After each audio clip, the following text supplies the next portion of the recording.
Hello, everyone. Tonight we're starting with the delightfully chaotic world of the ancient Greek gods, a very powerful, very dramatic, and very emotionally unpredictable pantheon. So before you get comfortable, please take a moment to like the video and subscribe, but only if you really enjoy what I'm doing here. And let me know in the comments where you're watching from and what time it is for you. It's exciting to see who's joining us from around the world. Now, dim the lights, maybe turn on the fan for a gentle hum, and let's all embark on tonight's journey together. Let's start with the big guy himself, Zeus, god of the sky, ruler of Olympus, and walking proof that absolute power makes its own rules. He doesn't politely knock. He arrives like a storm. There's no warning, just thunder overhead. And suddenly your world smells like ozone and awe. Maybe you were tending your sheep, maybe leading an army, maybe sitting beneath an olive tree, lost in thought. And then the sky splits open like a curtain, and he's there, radiating force, with a beard too perfect to be real, and eyes that blaze with stormlight. Zeus doesn't arrive. He happens. He was born into chaos. His father Cronus swallowed all his siblings. You might think that makes Cronus the villain. But Greek mythology doesn't really deal in simple good and evil. Cronus acted out of fear. A prophecy said one of his children would dethrone him. That's Olympus power is taken, never given. Rhea, Zeus's mother, tricked Cronus by swapping out baby Zeus for a stone wrapped in cloth. And that's how a god begins raised in hiding. Zeus grew up in a cave, fed by a nurturing goat, guarded by shield-banging warriors, dancing loudly enough to drown out his cries. It's the kind of origin story that convinces you thunder belongs to you. Zeus didn't just topple Cronus. He declared war. The Titanomachy, 10 years of divine combat between gods and titans. Think sky mountains hurled like stones, rivers of flame, everything noisy and primal. When it ended, Zeus and his siblings stood on a newly shaped world, breathless, battered, but victorious. He didn't negotiate peace. He imposed it. Olympus rose from the rubble, and he crowned himself its king. And then came the lightning. Zeus isn't just a god of the sky. He is the sky, its fury, its beauty, its unpredictability. His thunderbolt isn't a weapon. It's an extension of himself. It's how he loves, how he rules, how he expresses both passion and anger. In myth, when Zeus desires someone mortal or divine, his will ignites. Ancient stories often depict him transforming into animals' elements, or light itself, to approach those he's drawn to. These tales reflect the imbalance between divine power and mortal agency. They're metaphors of overwhelming force, romantic to some, unsettling to others. Today, we read them with more awareness and acknowledge that myths carry the weight of their time. Hera, his wife and goddess of marriage, often gets cast as the jealous queen.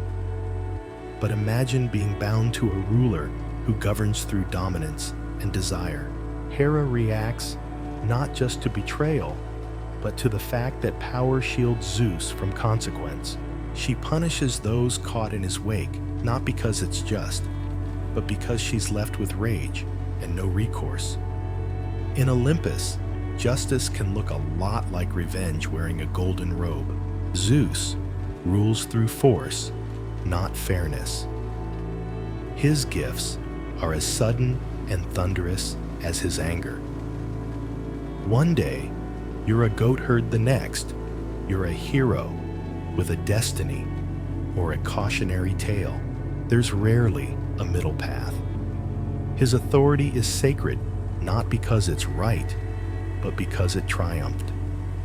The myth doesn't ask us to admire him. It asks us to recognize him. He fathers gods, heroes, legends, Heracles, Perseus, Helen of Troy. They shine with greatness and burden. Each one navigates the legacy of divine origin, either striving to match his power or escape its shadow. Zeus fills the world with extraordinary lives shaped by thunder and calls it fate. And still, Zeus is the one people turn to in times of drought, in need of justice, in search of mercy, knowing he may respond with silence or with storms. He's not a father figure. He's not your friend. He's the weather with a will. And yet temples rise in his honor, because sometimes humanity seeks not comfort, but the roar of power that seems to be on our side. Zeus endures for a reason. His image has shifted, replaced by new gods, new ideas, but his essence remains. The vision of a mighty presence in the sky, powerful, commanding, larger than life. We claim we've evolved past him, yet every time power rewrites the rules to suit itself, something ancient stirs, because he's not gone, just altered. Perhaps he wears a tailored suit now. Perhaps he rides in a jet instead of an eagle. But the thunder, it still rumbles, and instinctively, we still look up. But thunder doesn't echo forever. Once the sky has cracked and Zeus has made himself king, someone has to share the throne, and she does not arrive in a cloud or a bull or a lie. She walks in, upright, crowned in dignity. Hera, you've heard about her. The jealous wife, the nag, the villain in the footnotes of someone else's glory. But Hera didn't marry Zeus because she loved him. She married him because no one refused Zeus, not even a goddess. Especially not a goddess. Especially not his sister. They say he tricked her. He became a wounded bird to earn her care. She held him, comforted him, pitied him, and then he revealed himself again victorious. Hera didn't receive a wedding. She found herself bound to a throne she never truly chose. She agreed, yet in that moment, the choice had already been shaped by forces greater than her own. But don't think she's passive. Don't mistake silence for surrender. Hera plays a longer game. She is not the goddess of love, or beauty, or chaos. She is the goddess of marriage, of union, of order. That sounds like peace, but it also means war. Because marriage in Olympus isn't two hearts, it's two powers.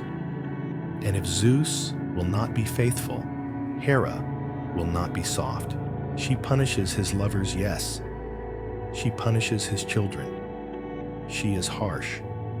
But harshness is the only sword left to her. Zeus gets thunderbolts. Hera gets strategy. She turns rage into planning pain, into precision. Every demigod born from his unchecked desires carries her silent resentment like a second legacy, and they feel it. Hercules driven mad by her presence. Semele convinced into divine exposure. Io changed into a cow wandering in sorrow. Hera's anger is slow measured and always personal. But she is not without mercy. She protects the faithful. She blesses the devoted. She presides over weddings with the same gravity she applies to justice. Because Hera believes in the structure. She believes in the vow. Even if hers was broken the moment it began. And beneath the stories, the storms, the divine struggles, there is something sad in her. Something deeply human. Hera, goddess of sacred bonds, remains forever in a union that diminishes her. She is the guardian of loyalty bound to betrayal. You might wonder why she stays. But maybe gods don't part ways.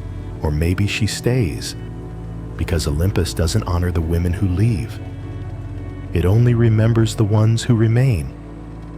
And she remains like marble, graceful, steady, and unshaken. You don't pray to Hera because you want passion. You pray to her when you want things to endure. When you want your word to hold meaning. When you want what you build to stand, even if the sky breaks above it. Zeus may rule Olympus with thunder, but Hera rules with memory. She remembers every slight, every promise, broken every soul who should have known. And when she walks into a room, the air shifts, not from lightning, but from legacy.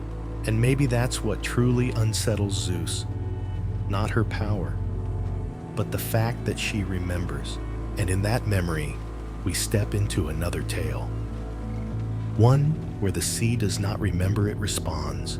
Poseidon waits trident in hand, not to rule beside Olympus, but to shake its foundation.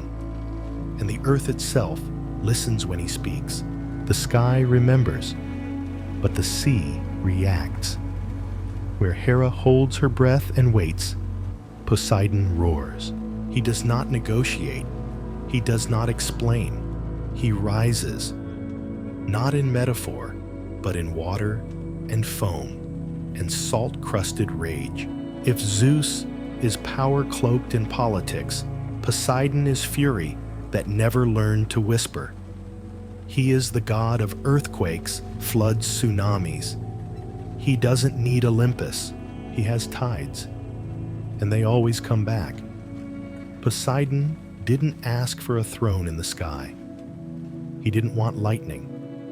He wanted depth, and he got it, the entire ocean crowned with coral and brine. While Zeus builds altars, Poseidon carves trenches. He rules the parts of the world humans fear and romanticize at the same time.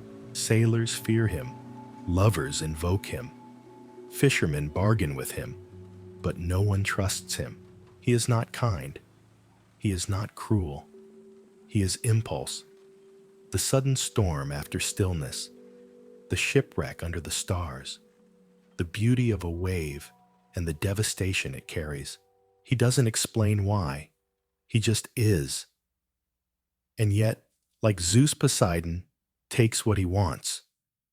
Not gently, not nobly. Medusa suffers a terrible violation in Athena's temple. Yet it is she, not the god, who bears the punishment. Turned into a monster by a goddess too proud to blame a god. That's how Poseidon moves through myth, with the force of nature and the moral ambiguity of a falling cliff. He leaves storms in his wake unmoved by what follows.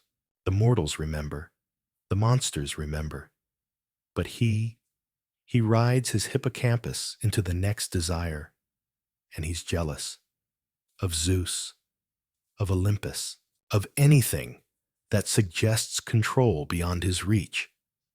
So he tries to claim Athens with a strike of his trident, splitting the earth open to offer a salt spring. But Athena, clever and calm, offers an olive tree. The people choose peace, and Poseidon never forgets.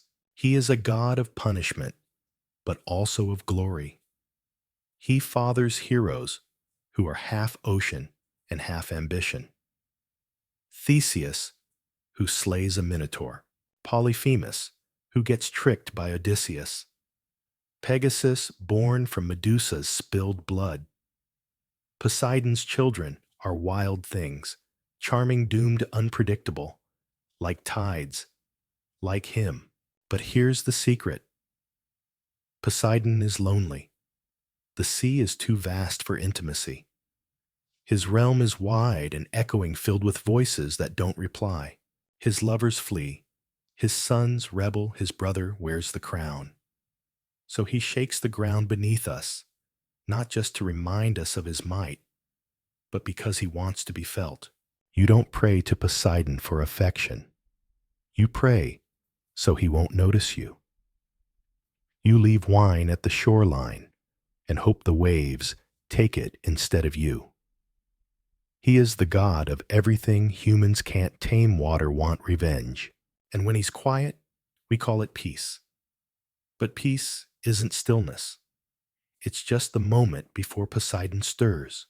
So we step lightly along the coasts of mythology, knowing the sea holds stories it will never confess. But the underworld remembers everything, and in that silence, we descend to Hades.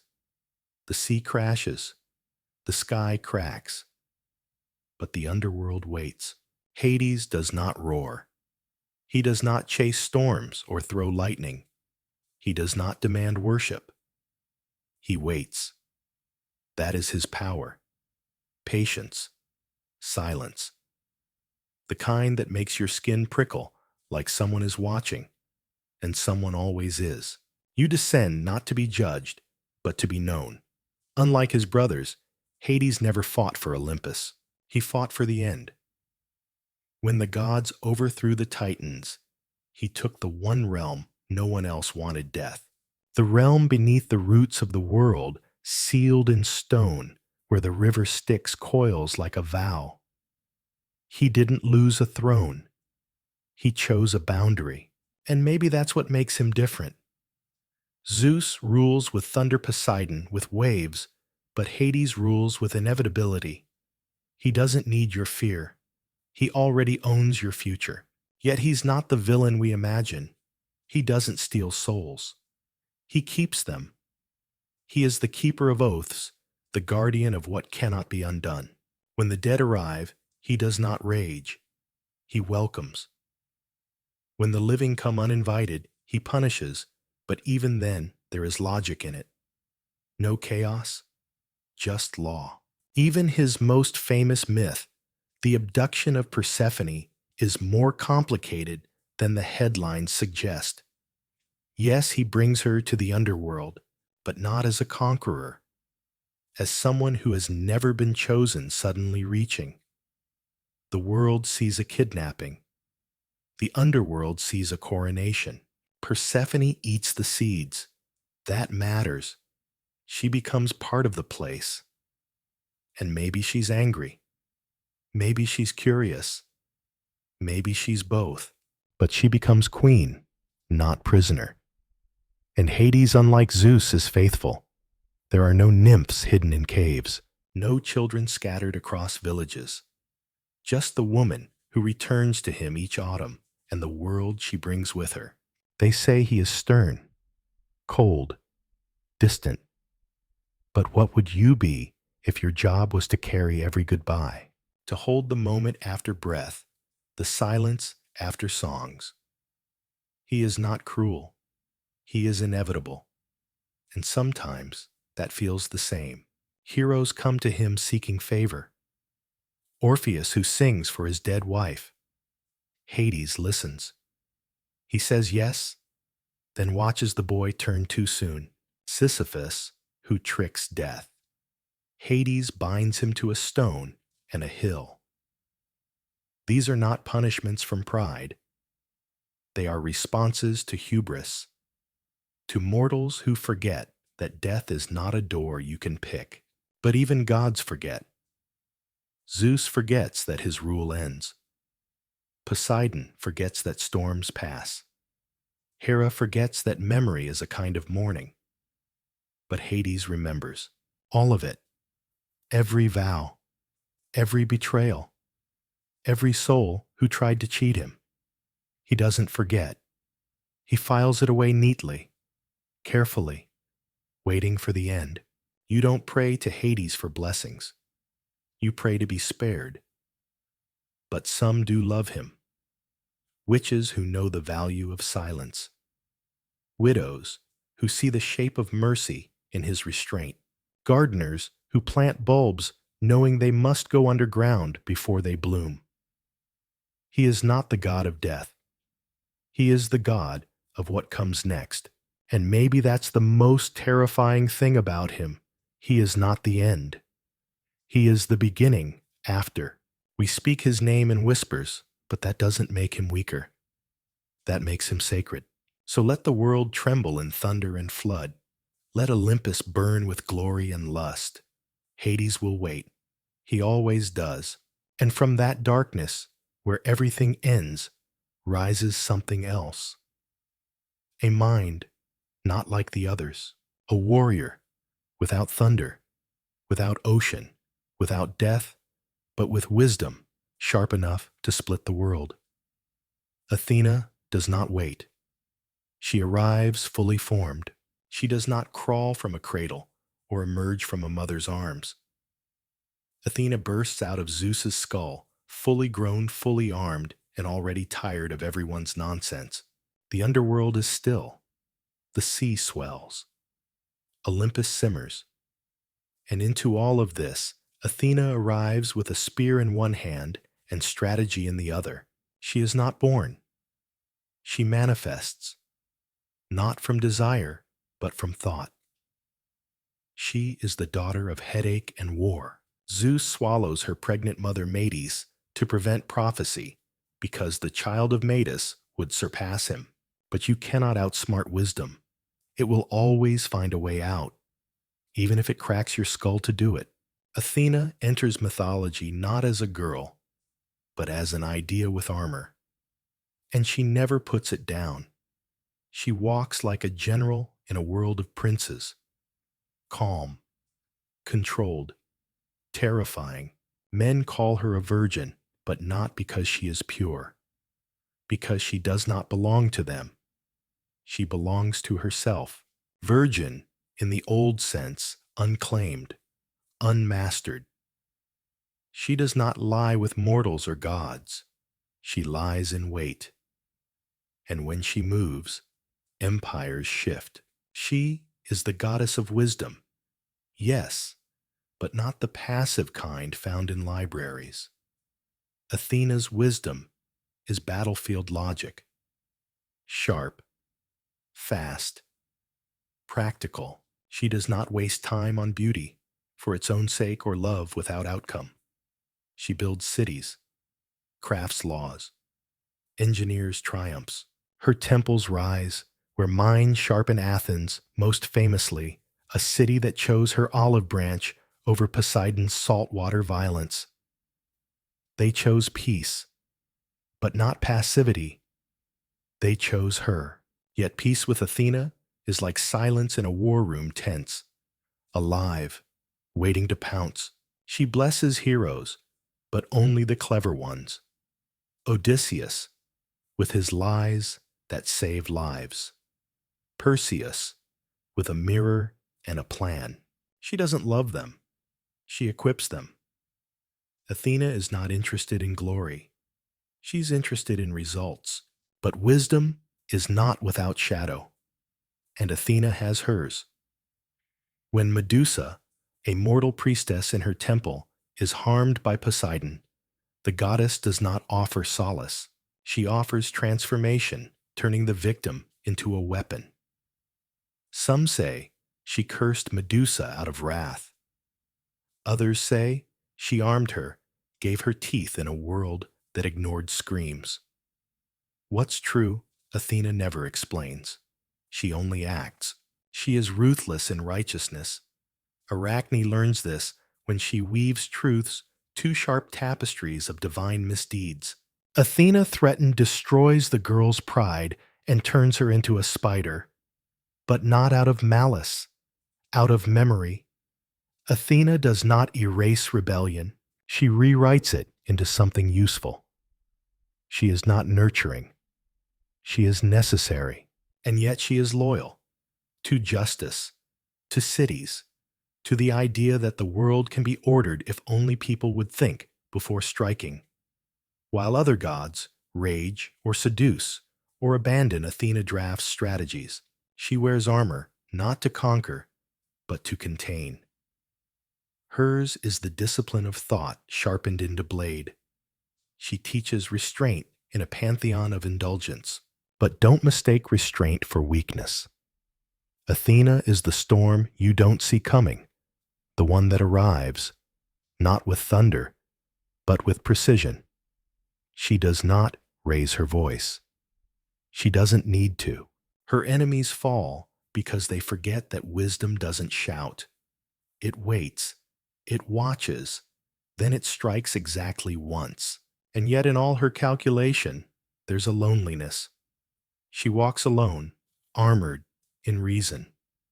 No lovers, no children, no myths of warmth, just strategies, cities, statues.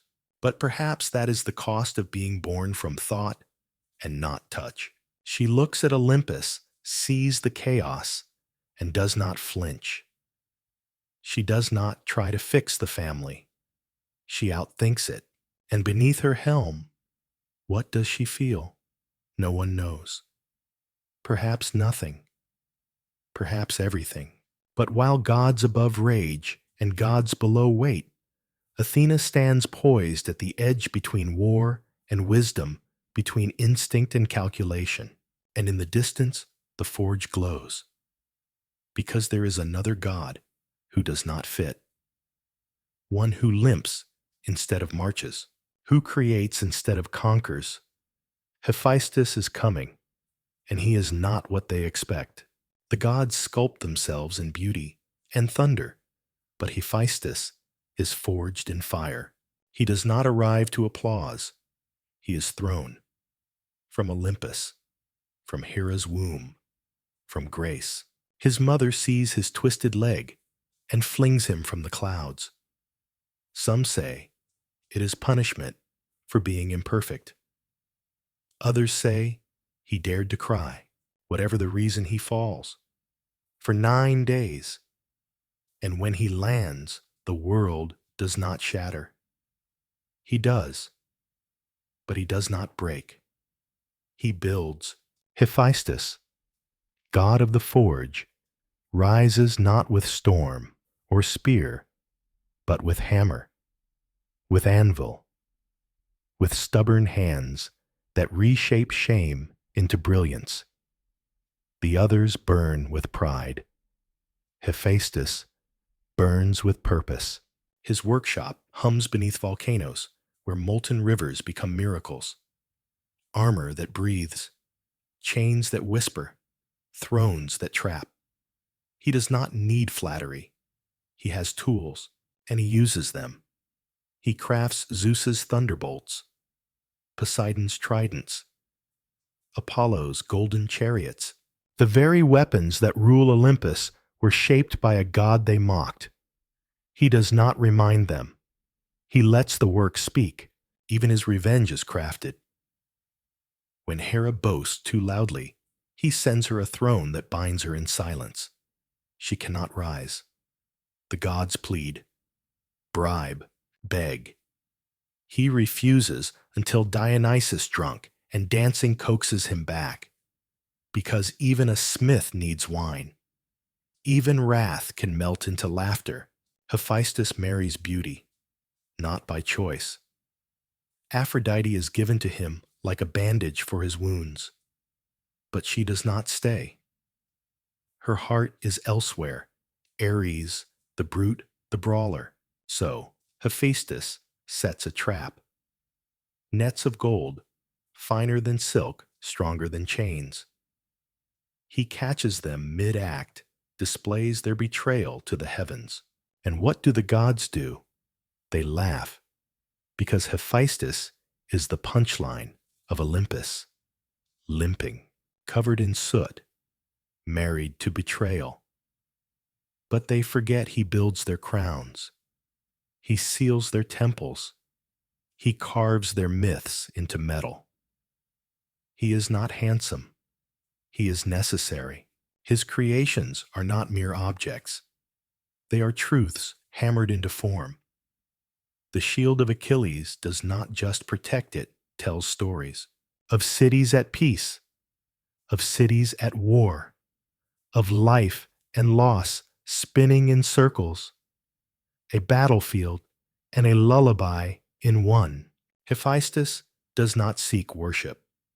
He seeks function, precision, a world where even gods answer to design. But even he cannot hammer hearts into loyalty. He tries. He gives.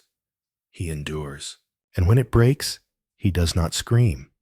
He returns to the forge, because work is a refuge, because metal does not lie. And somewhere in that fire, there is tenderness. For mortals who craft with blistered hands, for outcasts who shape beauty from pain, for those who are laughed at, then asked for miracles. Hephaestus makes things that last. In a pantheon built on ego, he is permanence, the spine behind the spectacle. He limps, yes, but forward, always forward. So let Athena outthink, let Ares outfight, let Zeus outshout. Hephaestus will outlast, and in that glow, beneath the mountain, the metal sings. Because after the thunder, after the war, after the ruin, someone still has to rebuild, and someone will, but not alone. There is one more who watches not from forge or throne, but from the edge, from vineyards and madness, from laughter that unravels kings. Dionysus is coming. And he does not enter. He erupts. He does not enter Olympus. He dances into it. Dionysus does not walk a path. He turns the path into wine, while Hephaestus toils in fire, and ash, Dionysus blooms in chaos. And yet they share something, a refusal to be defined by Olympus's first draft. Dionysus is not born of order. He is born of undoing. Twice born, they call him. First from Semele, a mortal woman who dared to love Zeus and believe his promises. She asked to see him in his true form and was incinerated by the sight. Zeus, half god and half regret, stitched the unborn Dionysus into his own thigh. And from that wound, months later, came the god of ecstasy. So, he does not arrive in a cradle. He arrives, like wine, splashing out of a broken cup, unexpected, intoxicating, and far too much. He grows among nymphs and satyrs, among ivy and delirium. He is raised not with lullabies, but with flutes, not with rules, but with rhythm. No straight lines in Dionysus's world, only spirals, feasts, and eyes that glisten too brightly. They try to make him soft, to tame him into a god of grapes. But he resists. He is not the wine. He is what happens after too much of it. He is the frenzy, the ecstasy, the scream under the moonlight. Dionysus does not bless temples. He tears them down and rebuilds them in laughter. His followers, the Maenads, the wild women, do not pray. They dance. They do not ask for forgiveness. They ask for freedom. And yet his madness is not senseless. It is a mirror. Dionysus shows people what they are when the masks fall off, when the rules dissolve, when you've danced too long to remember your own name. He is pleasure and punishment, mercy and menace. The same hands that lift a cup can tear a king to pieces. Just ask Pentheus, who mocked the god and spied on the women in secret. Dionysus led him to the woods and let the frenzy do the rest. His own mother, caught in the trance, did not recognize him. What followed was sorrow dressed as ritual, and the silence afterward was divine. This is what Dionysus offers, not control but catharsis. He arrives late to Olympus. The thrones are full. But he brings a new kind of worship, the kind that sings and stumbles and rips open the polite silence of power. He is not regal. He is radiant, not noble, necessary. Because without Dionysus, Olympus would rot in its own restraint. He is the wildness that saves civilization. the madness that gives meaning, the night you lose yourself, and in doing so, finally see something true. He wears a crown of ivy not gold, carries a staff wrapped in vines, not spears, and he rides not horses, but leopards, and mortals love him, because he sees them, not their masks, not their obedience, but the pulse underneath. He is in the end the god of release from pain, from shame, from the unbearable stillness of pretending. And like the wine he offers Dionysus must be taken carefully. A little frees you, too much transforms you. He is joy with fangs, mercy with claws. And the lesson is always this: what you repress will return. Louder, wilder, dressed in leaves and laughing. So when the mountain echoes and the flutes call, do not run. Dance. Because Dionysus does not destroy, he reveals. And once you've seen that revelation, once you've tasted the truth beneath the feast, you cannot go back. And why would you want to? Now, amid the shattered temples and blooming vines, someone else watches. Not with laughter, not with logic, but with sea foam eyes and secrets older than Olympus. Aphrodite is coming. And she is not just about love. She is about power, hidden in beauty, longing sharpened into weaponry, and desire that bends the world. Aphrodite does not arrive. She emerges from sea foam and severed sky, born not of womb, but of violence. Uranus's blood touches the ocean, and the waves sigh into shape. There she stands, naked perfect, and already myth. They try to clothe her in innocence, but the sea knows better. Aphrodite is not purity. She is power, wrapped in longing, dipped in honey, edged with iron. Even the gods pause when she walks, not because they revere her, because they fear what they feel. Beauty, when this sharp slices. She is not the goddess of love. She is the goddess of desire. And desire is never gentle. Temples rise for her, yes, but so do wars. Troy burns not for Helen, but for the chain reaction Aphrodite set in motion. She gives Paris a prize Helen's beauty, and watches as men slaughter each other to possess what cannot be possessed. Because Aphrodite is not interested in peace. She is interested in truth. And the truth is, this love unravels us. You cannot reason with longing. You cannot outthink it, outrun it, outvote it. It arrives like tide, pulls like moon. Ask the mortals who prayed for gentle romance and found themselves weeping in gardens. Ask the gods who wanted her smile and ended up cursing her name. Even her marriage is not hers. Zeus, terrified of her influence, gives her to Hephaestus, as if a forge could contain a storm. But Aphrodite does not do containment. She does not ask. She acts.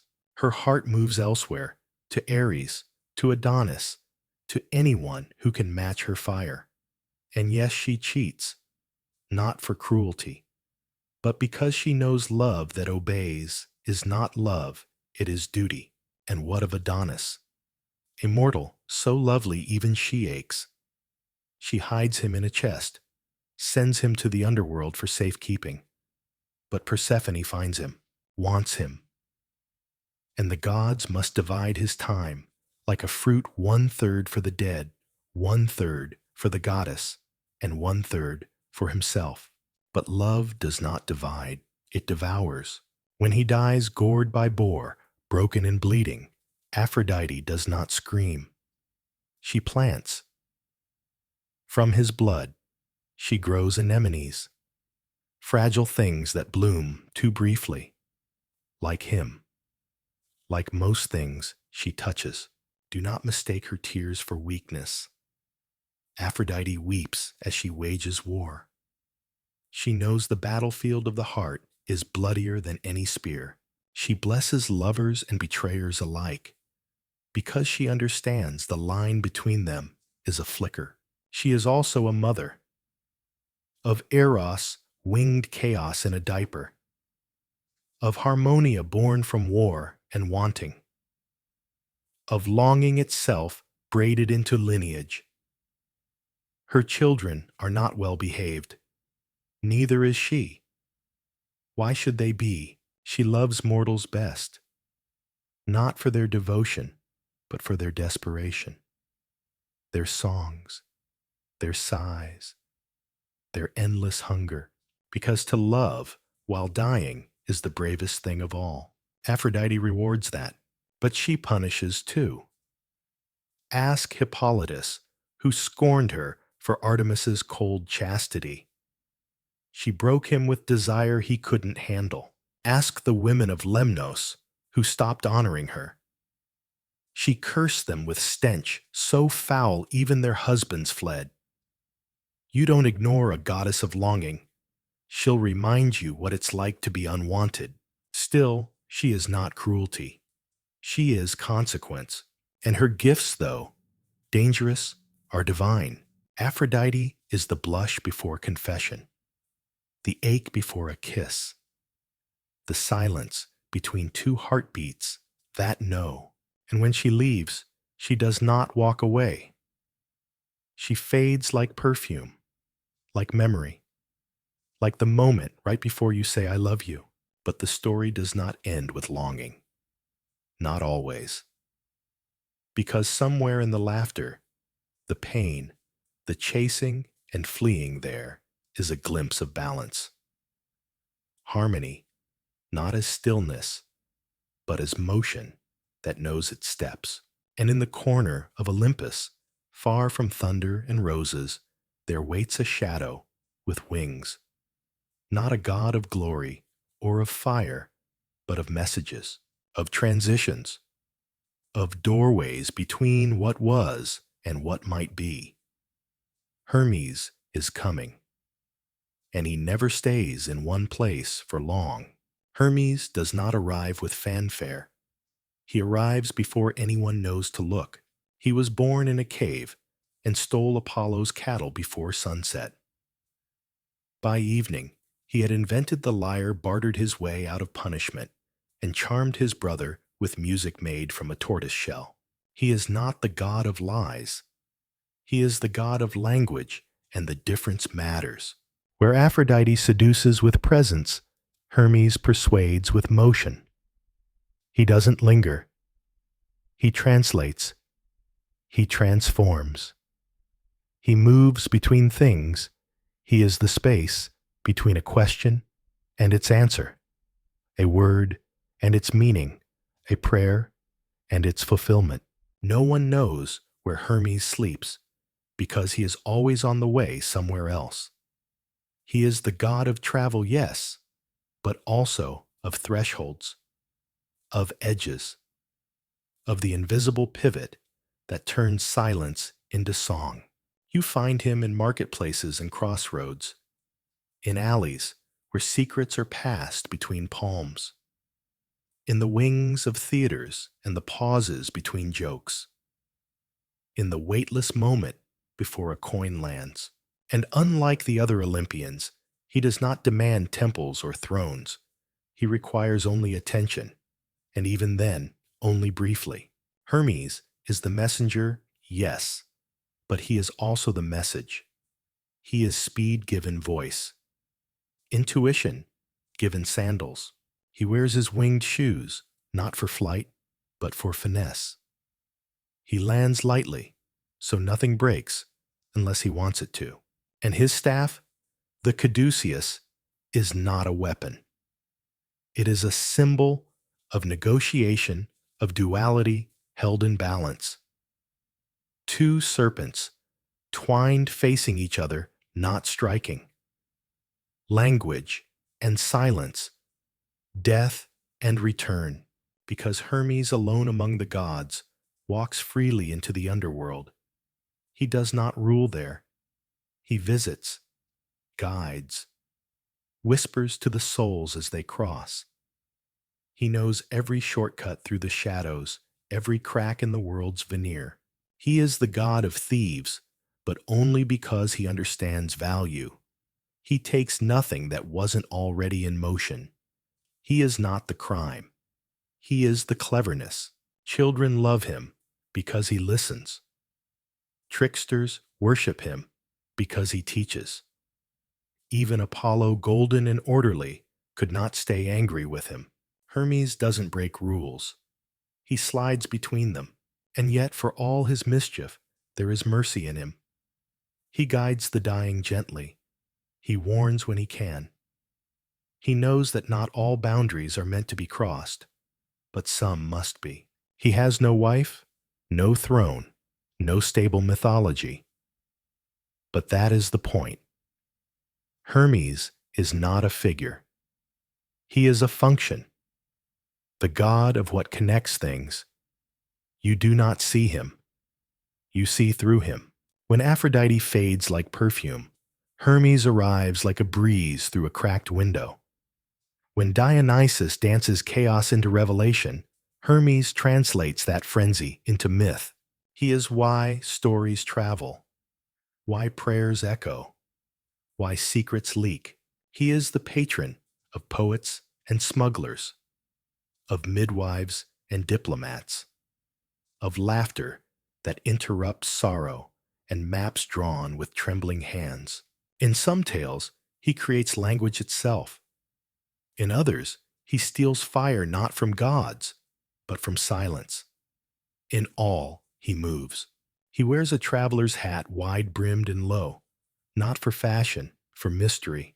He knows how to hide a grin inside a prophecy, how to tuck truth into riddles, how to tell a lie that reveals more than any fact. Hermes is not trustworthy, but he is honest. And when you are lost, not just in woods, but in thought, in grief, in change, it is his voice you hope for. Not loud, not commanding, just near, because Hermes doesn't rescue you. He reminds you the way out was always there. He is the god of transition, and therefore of hope, not the promise of arrival, but the thrill of the journey. And now, as he vanishes into another shadow, the wind carries a scent not of wine or smoke, but of iron, of owls, of armor woven with wisdom, because Athena is watching. And she does not dance, or seduce, or wander.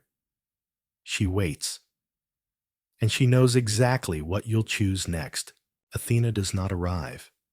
She is already there. Before the question, she is the answer. Before the fear, the strategy. Before the war, the plan.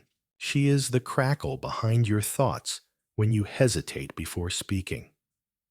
The tightening behind your eyes when you see too much too quickly. She is not the goddess of war. She is the goddess of what war demands: clarity, precision, a mind honed to cut sharper than any blade. When Hermes departs in a swirl of riddles and breezes, Athena steps into the silence he leaves behind. The air grows still. The light flattens. Everything becomes obvious, because Athena doesn't persuade. She reveals. She was born from Zeus's skull, fully armored, not from love or desire or even fate, but from a headache. A rupture of power wisdom forced into form.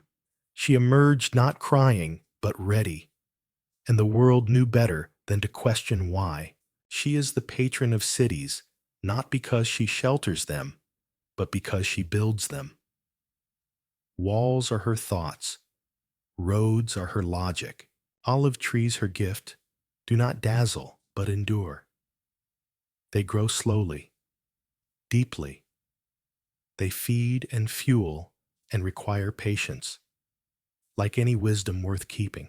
Unlike Ares, her supposed counterpart, Athena does not revel in bloodshed. She does not charge. She calculates. She sees the board 10 moves ahead and then quietly removes it. She has no need to win a battle loudly. She wins it before it begins, but she is not cold. She loves with loyalty, with discipline. She teaches. She watches. She does not seduce, but she compels.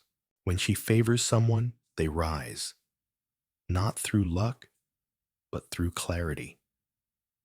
She lends vision, not the mystical kind, but the brutal kind that sees things as they are. She is often mistaken for aloof. That is not her fault. We confuse stillness with detachment. But Athena is present, deeply, uncomfortably so. She misses nothing, not a twitch of doubt, not a flicker of courage. She watches not to judge, but to understand. She aids heroes, yes, but only those who can listen. Odysseus, clever and cursed, had her favor because he saw the traps inside triumph. Perseus carried her shield, but only because he knew to reflect instead of attack. She is a goddess of mirrors and maps, of traps and truths, of armor that fits like thought. And when the world breaks, Athena does not wail. She kneels, examines, rebuilds. In some myths, she blinds those who defy her. In others, she transforms rivals into monsters. But listen closely. These are stories told by those who mistook her gift for cruelty. She does not punish without warning. She simply does not forgive foolishness. She has no children, no lover, no distractions. This is not loss. This is choice. Athena's devotion is undivided. She is loyal to wisdom itself, to craft, to justice, not vengeance, justice. When other gods laugh or rage or dance, she writes laws. She draws boundaries. She reminds mortals that divinity is not a right, but a responsibility. And yet for all her steel, Athena protects the fragile, not with softness, but with strategy. She does not cradle. She shelters. Her shield is not comfort. It is clarity. She is why stories endure, why cities stand, why olive oil still burns in lamps after centuries. You do not pray to Athena for mercy. You pray for focus, for resolve, for the silence inside a storm where a single thought can change everything. And now, as her shadow sharpens against the marble floor, another figure stirs in the distance.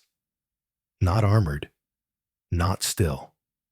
She arrives with wind tangled in her hair and salt water in her voice, because Artemis is coming.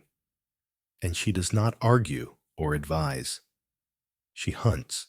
Artemis does not knock. She is already inside. The forest, the silence, the instinct you follow without knowing why. She arrives barefoot, moonlit, with the scent of pine and blood braided in her hair. Where Athena watches and plans, Artemis vanishes and appears. You don't summon her, you sense her. In the stillness that hushes birds, in the snap of a twig that wasn't made by you. She is not the goddess of the hunt because she kills. She is the goddess of the hunt because she knows when not to. She tracks, waits, moves through shadow like a promise unspoken. She doesn't conquer the wild. She becomes it. Her arrows are not just weapons. They are boundaries, precision drawn across the body of the world, this far and no further. When Athena leaves behind blueprints and silence, Artemis arrives as breath fogged in morning air, as paw prints beside yours that vanish when you look down. She does not explain herself. She doesn't need to. Born with a twin brother who would blaze in the sky, Artemis chose the shadows, not for fear, but for freedom. Where Apollo stood in temples, she slipped between trees. Where he declared, she listened. She asked Zeus for no husband, no child, no compromise. Her sanctuary is sovereignty. Her worship begins where intrusion ends. To follow Artemis is to accept aloneness without loneliness, to hear your own breath as music, to find the shape of your life outlined in barkstone and silence. She is the protector of the young, but not the helpless, of girls who run, who climb, who bleed and do not cry, of deer who leap instead of cowering. She blesses motion, escape, the refusal to be caught. In myth, she punishes men who see her naked, but not because she is ashamed, because they took what was not given. Artemis is not modest. She is sovereign. There is a difference. She moves in cycles, not like the sun, which claims the sky, but like the moon, which leaves and returns. She governs tides and time, birth and death. She is the blood that comes and goes. And though she keeps her distance, she is not cold. She touches only what consents to be touched. She heals with roots and fever dreams. Her temples are groves. Her hymns are howls. She appears to midwives, to fugitives, to girls whispering their own names for the first time. She offers no comfort, only clarity. You are not safe, she says, but you are free. She is the reason some girls do not marry, the reason some mothers run, the reason some forests remain untouched. Her creatures do not come when called. They come when respected. She does not lead armies. She leads migrations. And when she is angry, it is not wrath. It is recoil. The sudden return of a boundary crossed. Artemis is not merciful, but she is just. Her justice is not drawn in words or laws, but in instinct. If you know, you know. She does not wear crowns. She wears pelts. She does not carry scrolls. She carries silence. And when you are lost, not in ideas, but in skin, in shape and place, it is her breath you feel at your back. Not guiding, not demanding, just present. Because Artemis doesn't find you. She reminds you where you already are. She is the goddess of edges, and therefore of choice. Not what you are told, what you feel beneath your ribs. And now, as her shadow blends back into branches, something flickers across the sky. Louder, brighter, more dangerous, because Apollo is next, and he does not whisper, he burns. Apollo does not arrive. He announces himself. Where Artemis is shadow, Apollo is spotlight. Where she vanishes into stillness, he radiates noise, music, light, certainty. The sun breaking through your eyelids, whether you're ready or not. He burns.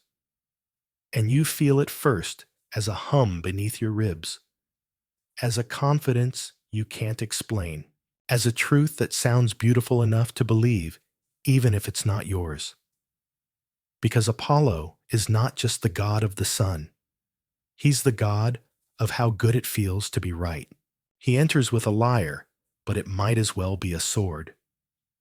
Every note polished, every word edged. He blinds not with rage, but with revelation. You think he's smiling at you.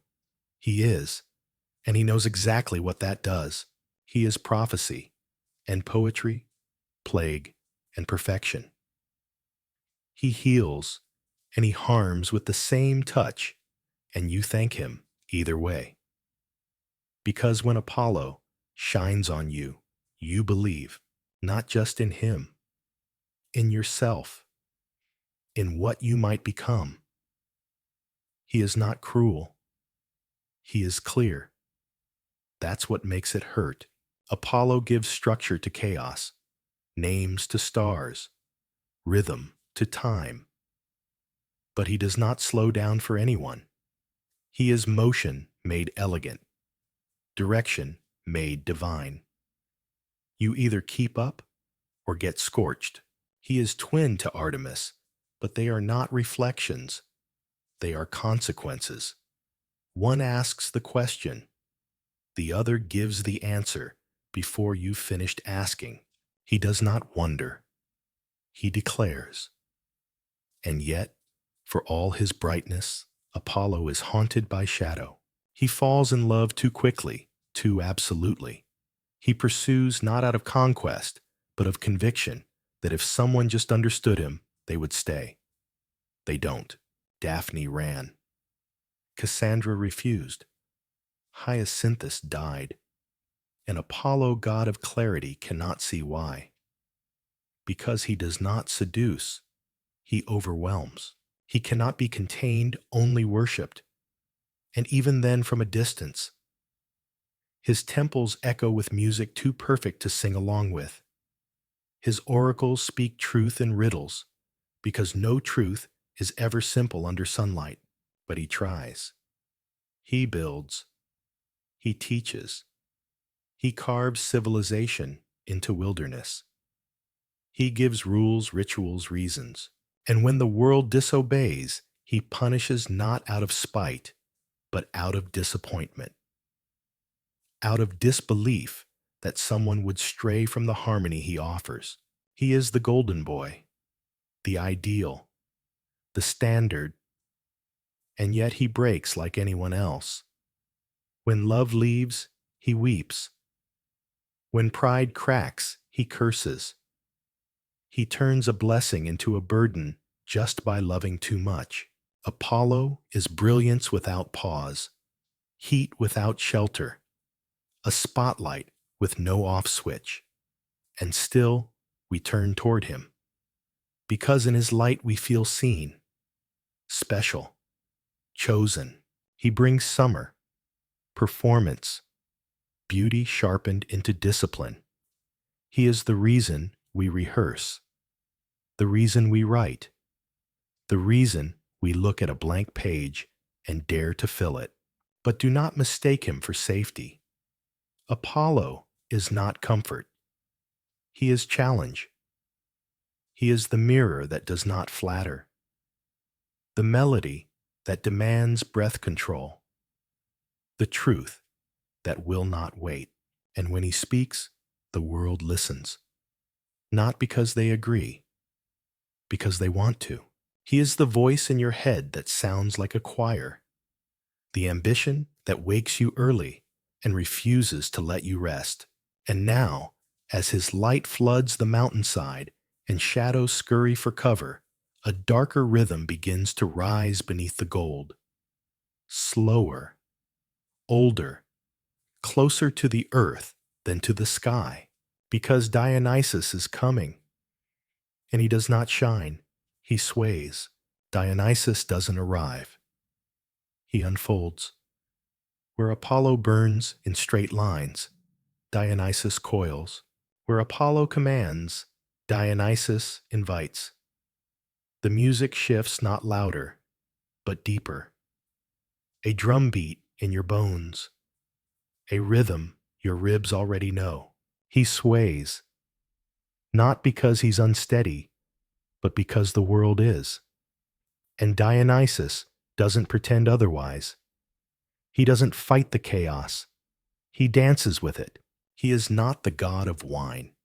He is the god of what wine does, of boundaries slipping, of laughter too loud, of crying without reason, of kissing your fears on the mouth. He is what happens when control loses its grip and something truer takes over. He is intoxication, yes, but not always pleasant. He is madness with meaning, frenzy with purpose, the breakdown that leads to breakthrough. You don't pray to Dionysus to behave. You pray to survive the truth, because Dionysus does not lie. He reveals. He peels back the layers you thought were skin and shows you what's beneath, not to shame you, to free you. He is liberation wrapped in ivy, ecstasy that bites. His followers do not march. They whirl, they howl, they tear and are torn. He doesn't lead. He possesses. He doesn't speak. He enters. And yet, for all his wildness, Dionysus is kind. Not soft, but compassionate. He knows what it means to break, to be doubted, to be stitched together from contradiction. He was born twice, torn apart and remade. His existence is proof that death is not an end, only a pause, that what is shattered can sing louder than what is whole. He is God of theater, not because he performs, but because he understands masks, wears them, shatters them, leaves them on the floor like shed skin. He is the reason the crowd gasps, the reason the actor becomes someone else, the reason the line between real and pretend blurs until it means something new. He belongs to the outsiders, the forgotten, the queer, the mad, the ones who do not fit and stop trying. He blesses not the polished, but the raw. And when he loves, it is total, terrible, tender.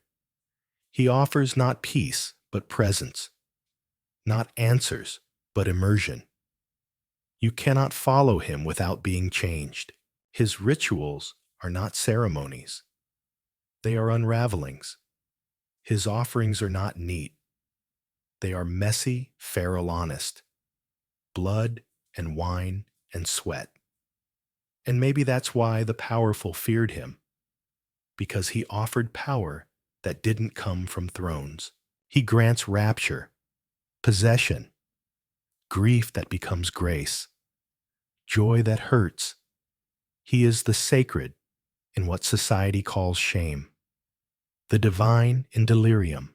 He laughs at rules, not because they are wrong, because they are small, and the human soul is not. And when he enters the city, he does not knock. He floods, vines through cracks, song through windows. He arrives through bodies, through pulse, through breath that forgets to be careful. He wears no armor, only velvet and dirt. He smells like wine and ash and something blooming. He dances with men and women and those in between. He crowns the broken. He praises the ugly cry. He sanctifies collapse. And in his gaze, nothing is unworthy. Nothing is too much. You are not too much. He touches where you hide, smiles when you flinch, and says, "This too is holy." He is not the opposite of Apollo.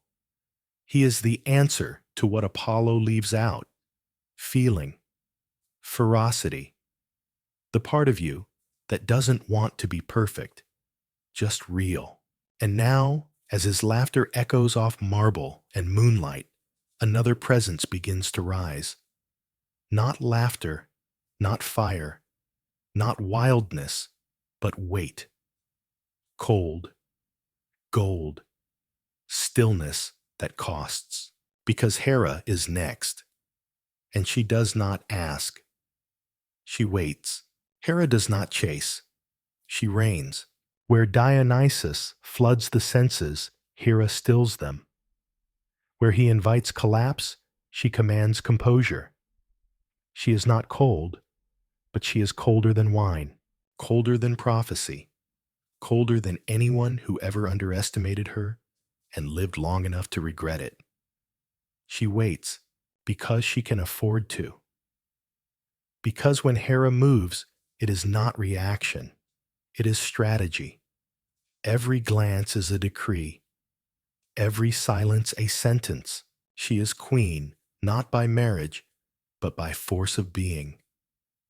The air around her tightens, the room straightens.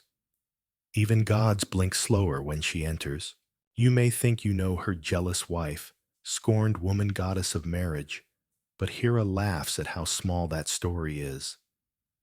Marriage is not a vow to her. It is a battlefield, a blood pact, a kingdom. She is not the goddess of weddings.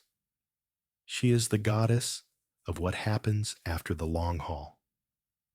The politics, the endurance, the thrones with only one seat.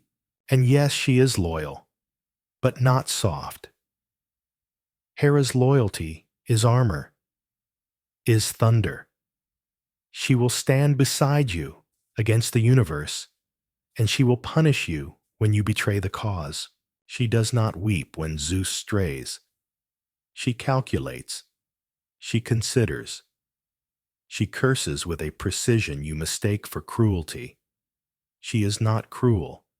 She is continuity, because Hera remembers every slight, every broken promise, every time someone called her too much.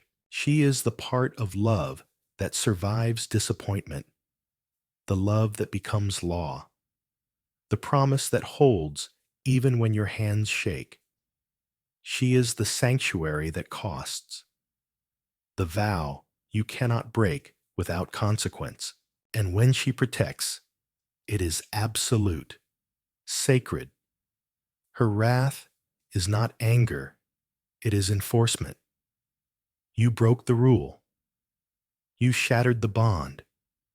And now you will learn what it means to swear by her name.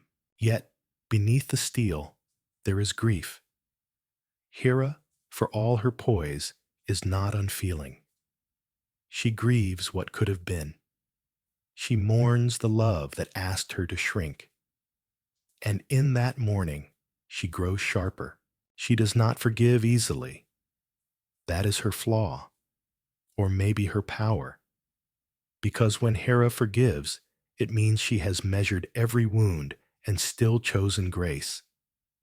And that grace will not come twice. She walks in gold not to dazzle, but to declare.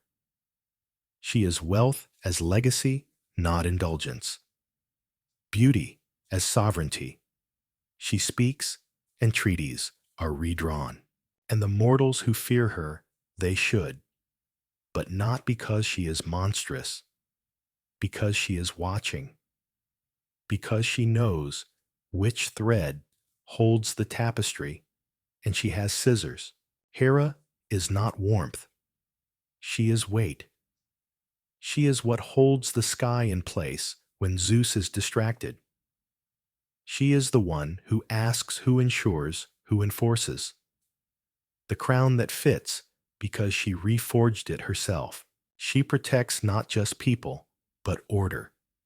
Not just marriage, but meaning. She is the one who remembers the beginning and ensures there will be an end. And still they call her jealous, as if rage cannot be righteous, as if loyalty is weakness, as if the queen of Olympus should smile while they build statues to her husband's whims and forget the hands that held the world steady. No. Hera does not smile to be liked. She does not bend to be admired. She rules because someone must, because someone always cleans up the mess, because power without structure is a tantrum, not a reign. And when you pray to her, she does not coddle. She listens. She weighs. She remembers. And if you are true, if your love holds even when it breaks, you will find her hand in yours, heavy and strong. She does not give easily, but what she gives lasts.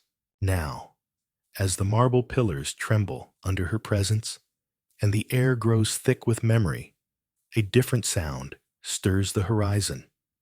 Not prophecy, not laughter, not judgment, but a churning, a low, endless growl from beneath the waves, a presence rising slow and certain like the tide reclaiming the shore. Because Poseidon is next, and he does not wait. He storms. Poseidon does not enter. He crashes. Where Hera is stillness, Poseidon is upheaval. Where she reigns with silence, he announces himself with thunder. The ocean does not ask permission. It rises. It roars. It erases and rewrites. He does not come quietly. And when he does come, the earth remembers. You feel him first in the soles of your feet, the way the ground stirs beneath your skin, as if dreading what's to come. Then the sky turns iron. The waves lurch higher. Horses scream without reason. And somewhere a temple cracks, because Poseidon is not just god of the sea. He is everything underneath. Everything you think is stable, he holds in temporary mercy. He walks with a trident in hand, but his real power is not in weaponry. It's in pressure, tectonic tension, unreleased fury.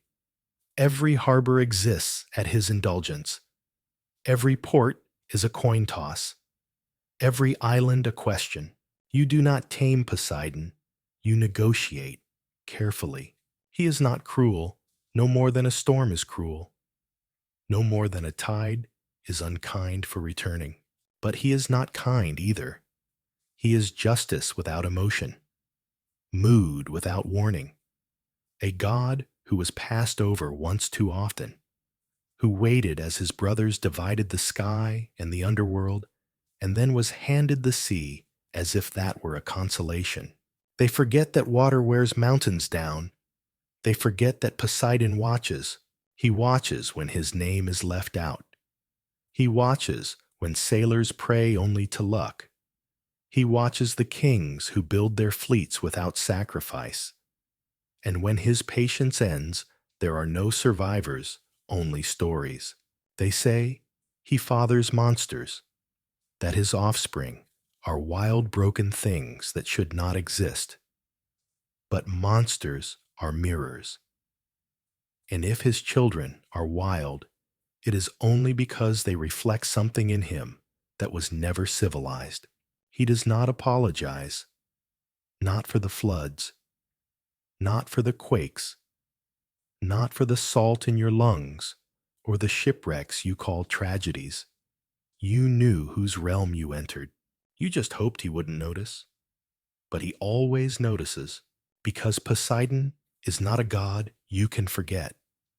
He is the sound in your ears when you're alone at sea, the weight in your chest before a storm, the silence before the quake. He is rage, yes, but also rhythm, predictable in his unpredictability. The sea does not lie. It only reveals. And what it reveals, Poseidon does not conceal. He is God of what cannot be contained. Emotion, erosion, impulse. And yet in moments, he is serene. Not soft, but still. That eerie calm before collapse. That breath the world takes right before the fall. He is not the villain, nor the hero. He is the question that never needed an answer. The force that doesn't require belief. And in some stories, he builds cities, temples, hope. But his generosity is tidal. What he gives can vanish by morning. Poseidon is not dependable, but he is constant, and if he loves it, is like the sea loves the shore, by crashing against it until it yields. His palace is not golden, but dark green, lit by bioluminescent truths. His throne is made not of jewels, but pressure. His crown, the shifting tides, and his kingdom, a silence so deep it drowns sound itself. He does not argue. He overwhelms. He does not forgive. He forgets. And that somehow is worse. But the mortals still build statues, still offer fish, still toss coins whispering promises they don't mean. And Poseidon listens, not for the words, but for the weight behind them. If your offering is hollow, he will know. And if it's true, he might let you pass, or not. Because Poseidon is not fairness. He is balance. And balance is not always gentle. So when the ground shakes, and the sea climbs the stairs, when your ship lists, and the map is lost, do not ask why. You were warned. You just didn't want to hear it. You thought the sea was background, a setting, a means to an end. Poseidon does not take kindly to being overlooked. He is not a footnote. He is the footfall. And now, as the last wave recedes, and the world holds its breath, a new form approaches not storm, but shadow. Not pressure, but finality. Because Hades is next, and Hades does not arrive. He waits until you fall. Hades does not arrive. He waits. In the shadows behind every story, beneath every ending, inside every silence, you chose not to explain he is there. Not watching, not lurking, simply already present. You do not meet Hades. You remember him, because death is not discovery. It is recall. It is the echo of a promise whispered at the edge of birth saying, eventually you'll return. While Poseidon storms and Zeus roars, Hades holds. He holds realms, secrets, consequences. He holds the line no other god wants to touch. Not because it is evil, but because it is final. He does not rage. He governs. With silence, with stillness, with rules that do not bend just because you cry. He is not unkind, but he is unmoved. And perhaps that's what frightens you most, that nothing moves him. Not your tears, not your bargains, not your beautiful mortal hopes. He is the god of the inevitable, the collector of all debts. And yet, he is the most faithful of the gods. He does not abandon what is his. Not people, not oaths, not love. Yes, love. Because Hades, unlike his brothers, loves deeply, quietly, eternally. They tell the story of Persephone as if he stole her, as if spring was dragged screaming into the ground. But love is not always loud. Sometimes it is a doorway slightly ajar. Sometimes it is a seed, planted so deep you only realize it grew once it breaks the surface. And she grew. In a realm no mortal can survive, she thrived. She ruled, not as victim, but as queen.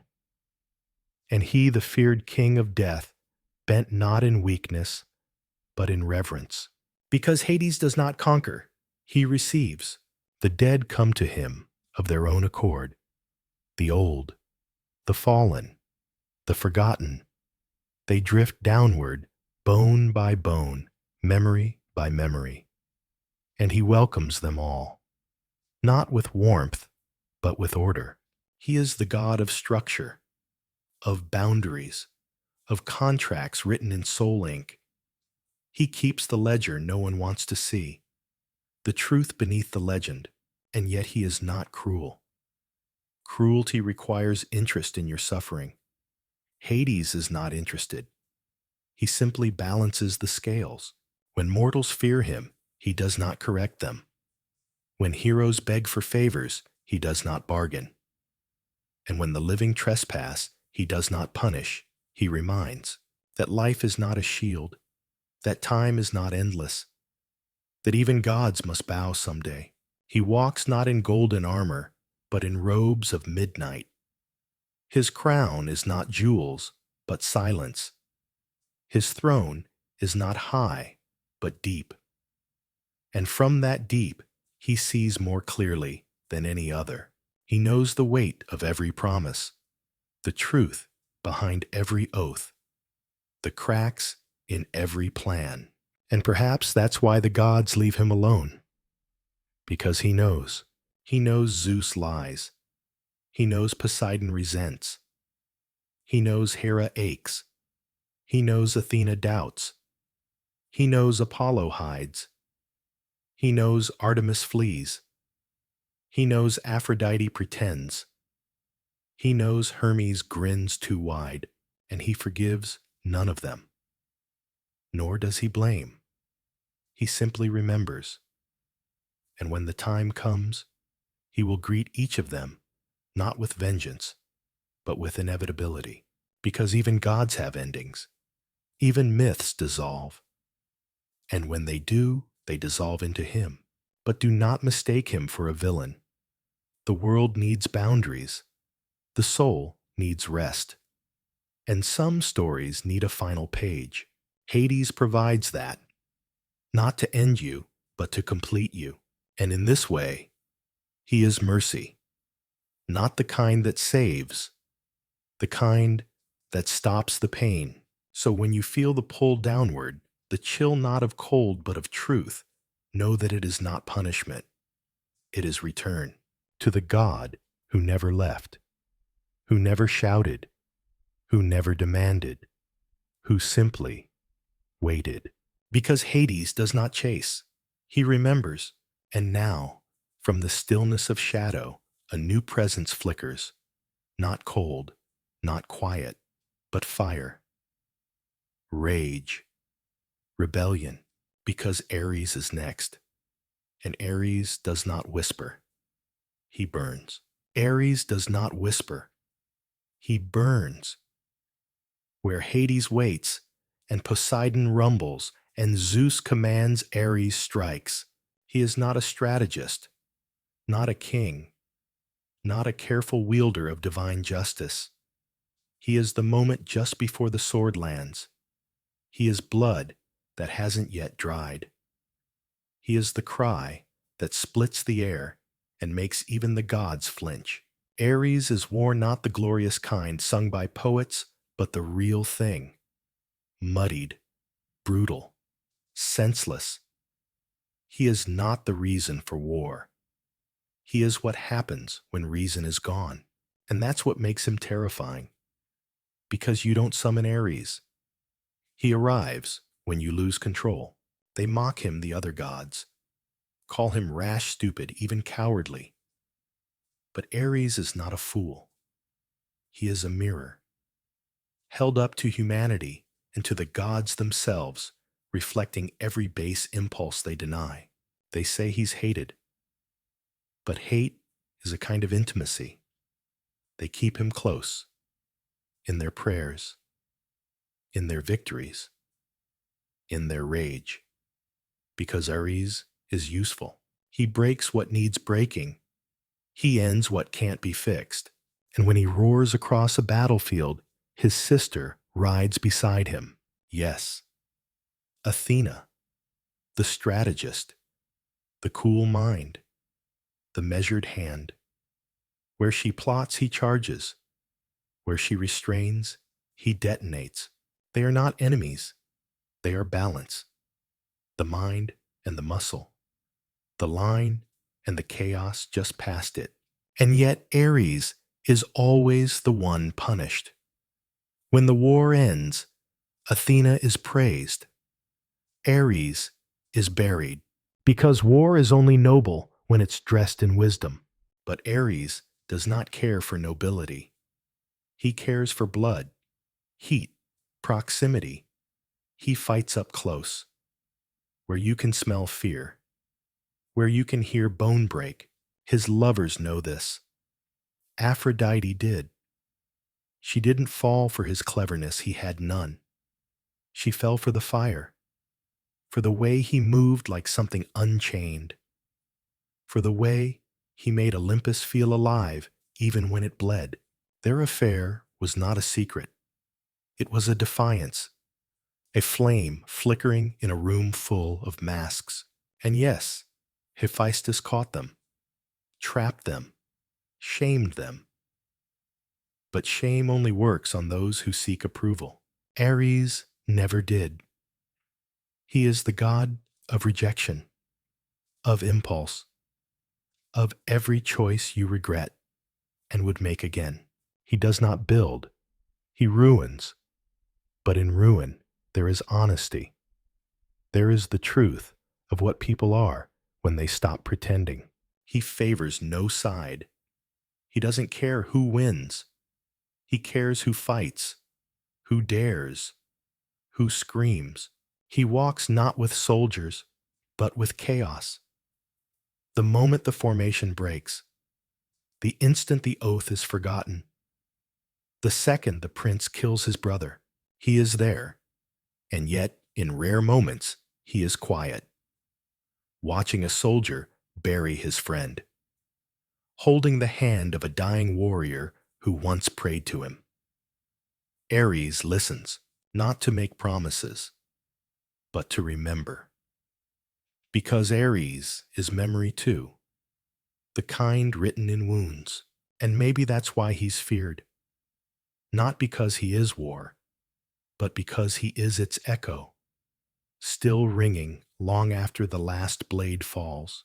He walks away from victory. He does not celebrate. He vanishes, like fire once it has eaten everything. But he leaves a trail of scorched earth, of gods made honest, of mortals made real. And in that smoke, another figure begins to stir, not fury, but beauty, not destruction, but desire, because Aphrodite is next, and she does not burn, she consumes. Ares does not retreat, he resets. From the scorched fields of conquest to the quiet ache of aftermath, he remains, not because he enjoys the silence, but because he is the silence. The kind left when everything loud has died. And that's the part they never tell you. That war doesn't end with a sword through the heart or a triumphant cheer. It ends with wreckage, with bodies that do not rise, with eyes that never close. Ares walks there, not in the clamor, in the consequences, because while you remember the banners and the drums and the cries, he remembers the broken helmet half buried in mud, the foot severed from a name, the arrow never pulled out. He is not the rage, he is the residue. Even his lovers felt it. Aphrodite, who kissed him like a battlefield, not to love, but to forget. They say she softened him. Perhaps. Or perhaps he hardened her, because nothing touches Ares without bruising. You think of him as brute, as fool, as blood-drunk child in bronze. But Ares was not stupid, just simple, and simplicity terrifies. Zeus plays chess, Hades plays judgment, Hermes plays tricks, Ares plays nothing. He hits, he does not plan, he reacts, and in that reaction lives something rawer than reason instinct. He doesn't ask if you deserve to die. He asks who struck first. And maybe that's why mortals hate him. Because he is not evil. He is honest. He reflects us. We like our violence justified. We call it noble, glorious, necessary. Ares calls it what it is. And in that truth, we flinch. He does not romanticize battle. He is the blister, the ash, the scream. And yet, he is also the protector, the one who stands between the innocent and the spear, the one who bleeds so others don't, the one who fights because someone must. He is not strategy. He is sacrifice. When cities fell, they cried for Athena. But when walls cracked and flames climbed, they screamed for Ares. Because when all else fails, you want the one who doesn't, and he never does. He rises again and again and again, not because he is immortal, but because he refuses to end. That is his power, not in victory, but in refusal. To stay down, to disappear, to be forgotten, even when Olympus mocks him, when poets humiliate him, when myths diminish him. He persists, and there is something divine in that, not beautiful, not wise, not kind, just unbreakable. And sometimes that's what we need. Not justice, not love, just something that doesn't fall apart. Ares is that. And when the dust settles, when the last arrow snaps, and the fire forgets its own name, he walks among the wreckage, not to gloat, but to grieve. He grieves in silence, in scars, in pieces no one reclaims, because war, for all its sound, ends in quiet. And Ares remains. But from the smoldering ruins and bruised prayers, something gentler stirs. Not a sword, not a scream, a song. Because the muses are next. And the muses do not strike. They awaken. They awaken.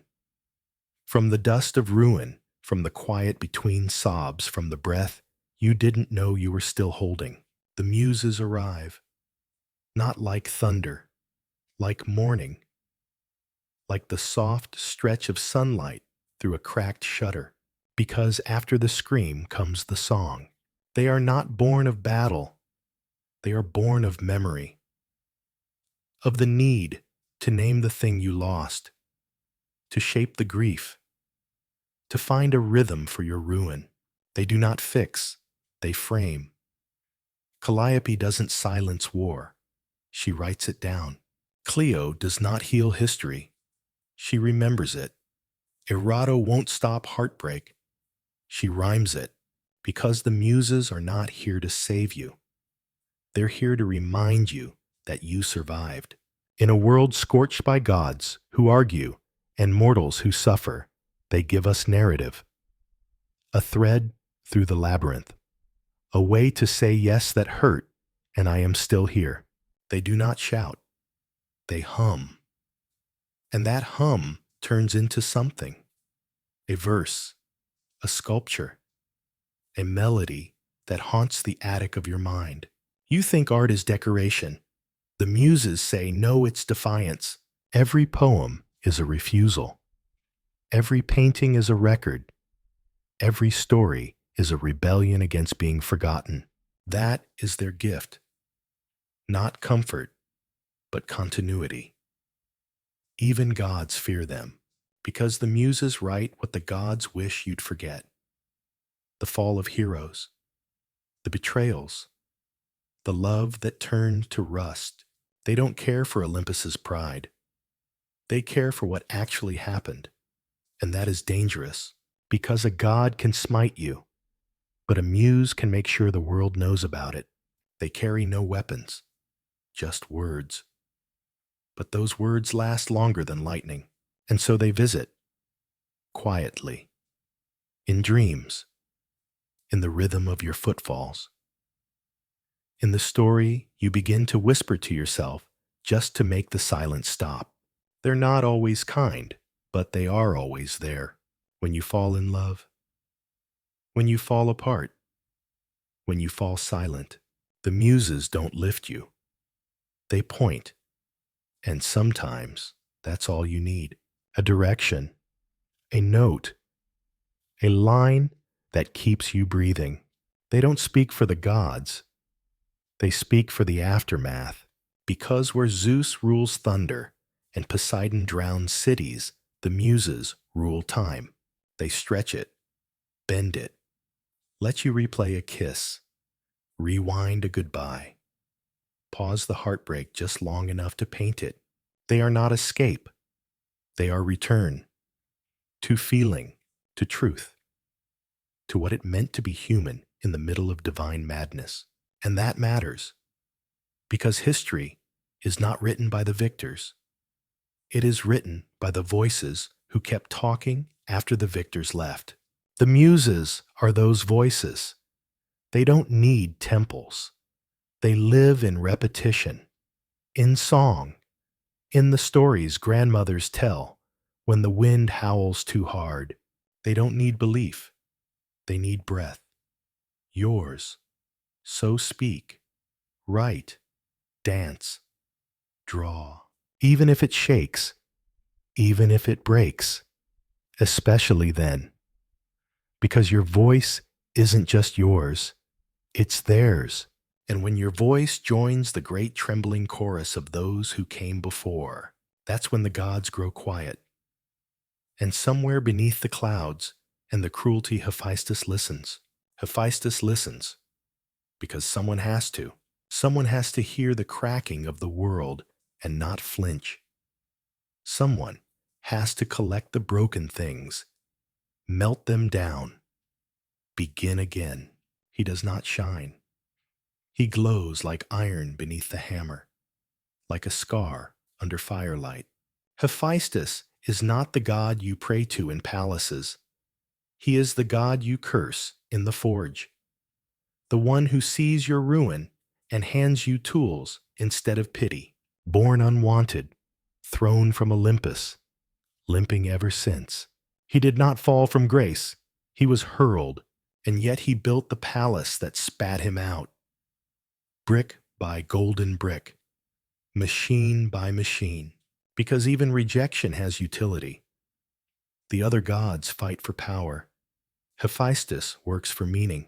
He does not start wars. He fixes what they break. He does not wield thunder. He forges the chains that bind it. In his forge, nothing is wasted. Pain becomes design. Loneliness becomes concentration. Anger becomes precision. Hephaestus is the only god who builds instead of destroys. And still, they laugh at his limp. Whisper about his wife. Call him grotesque behind his back. But when their swords break, they crawl to his door. He does not deny them. He simply waits. Fires never sleep. Neither does resentment. Hephaestus does not forgive. He outlasts. His workshop hums with the music of molten purpose. Sparks that don't ask for applause, just room to land. He gave Aphrodite a throne. She gave him absence. He gave Olympus armor.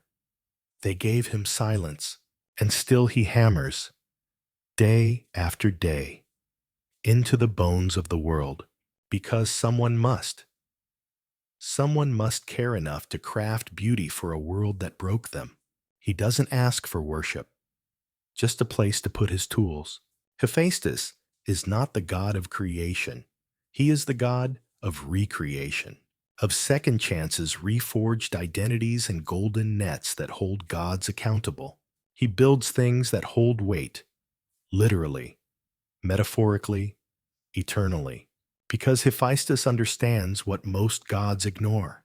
That strength is not in force, it is in endurance. He does not demand loyalty. He tempers it. He does not chase love. He welds it. He does not fear solitude. He makes something out of it. When you lose everything, and everyone turns away, and all you have left is raw material and a trembling will. Hephaestus is the god who shows you what to do next. You make, even if it hurts, especially then.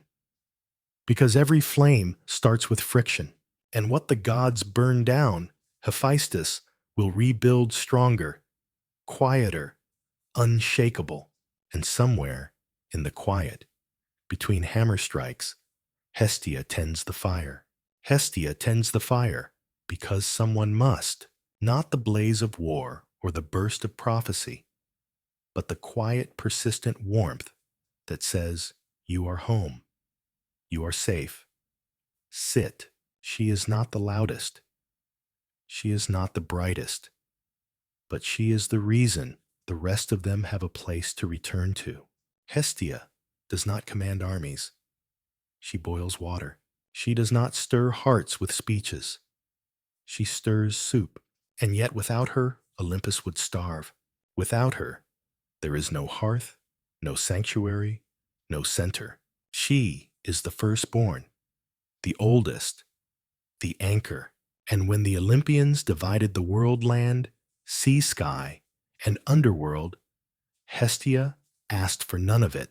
She asked only to remain where she could keep the flame alive. They thought this was humility. It was discipline. While the other gods claim thrones, Hestia claims moments.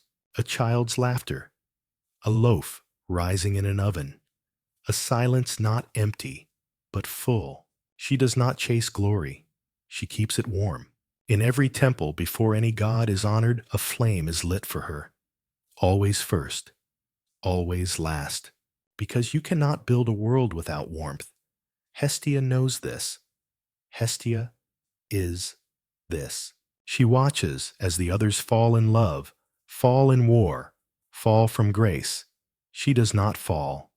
She sits at the center of Olympus, at the center of myth, at the center of meaning. She is not the goddess of fire. She is the goddess of what fire makes possible: meals, gatherings, peace. Hestia is why a house becomes a home, why a ritual becomes a tradition, why a story becomes a legacy. She does not leave Olympus. She does not seek adventure. She does not hunger for more. She simply stays. And by staying, she holds everything together. She does not demand. She offers. She does not punish. She nourishes. She does not rage. She endures. And the endurance of kindness is the rarest magic of all. Because it's easy to raise a sword, harder to raise a child. Easy to ignite a war, harder to keep a flame burning every day without thanks, without spectacle, without reward. But Hestia does. She is the warmth that holds chaos at bay. She is the stillness that makes noise bearable. She is the breath before the song. She is the goddess who asks for nothing, and in doing so, is given everything. And when the world shatters, and the temples crumble, and the names of gods are lost to time, it is her fire they still light, not for conquest, not for praise, but for comfort, for continuity, for home. Hestia tends the fire, and across the sea, a woman watches ships vanish over the horizon, because Penelope is next. And Penelope does not strike. She waits. Penelope waits. Because someone must. Someone must hold the thread when the world unravels. Someone must say, not yet, when every door creaks open with longing. Someone must believe in return, even when the waves forget their names.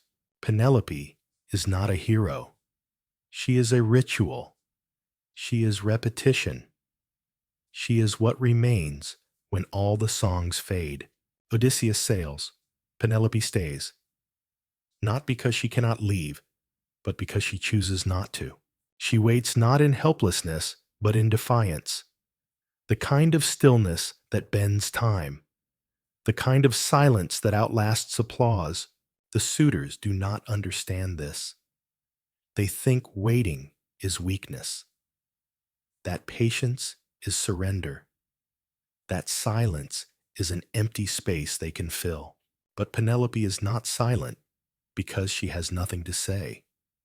She is silent because some truths require quiet to be heard. Every day she weaves a shroud. Every night she unravels it. They call it delay. It is strategy. Because some women fight with swords. Penelope fights with thread. She does not slay monsters. She outlasts them. She does not run from longing. She makes a room for it. Every stitch is a defiance. Every unraveling, a refusal to be consumed by someone else's urgency. The suitors demand decisions. Penelope offers patience. The world calls it passivity. She calls it authorship.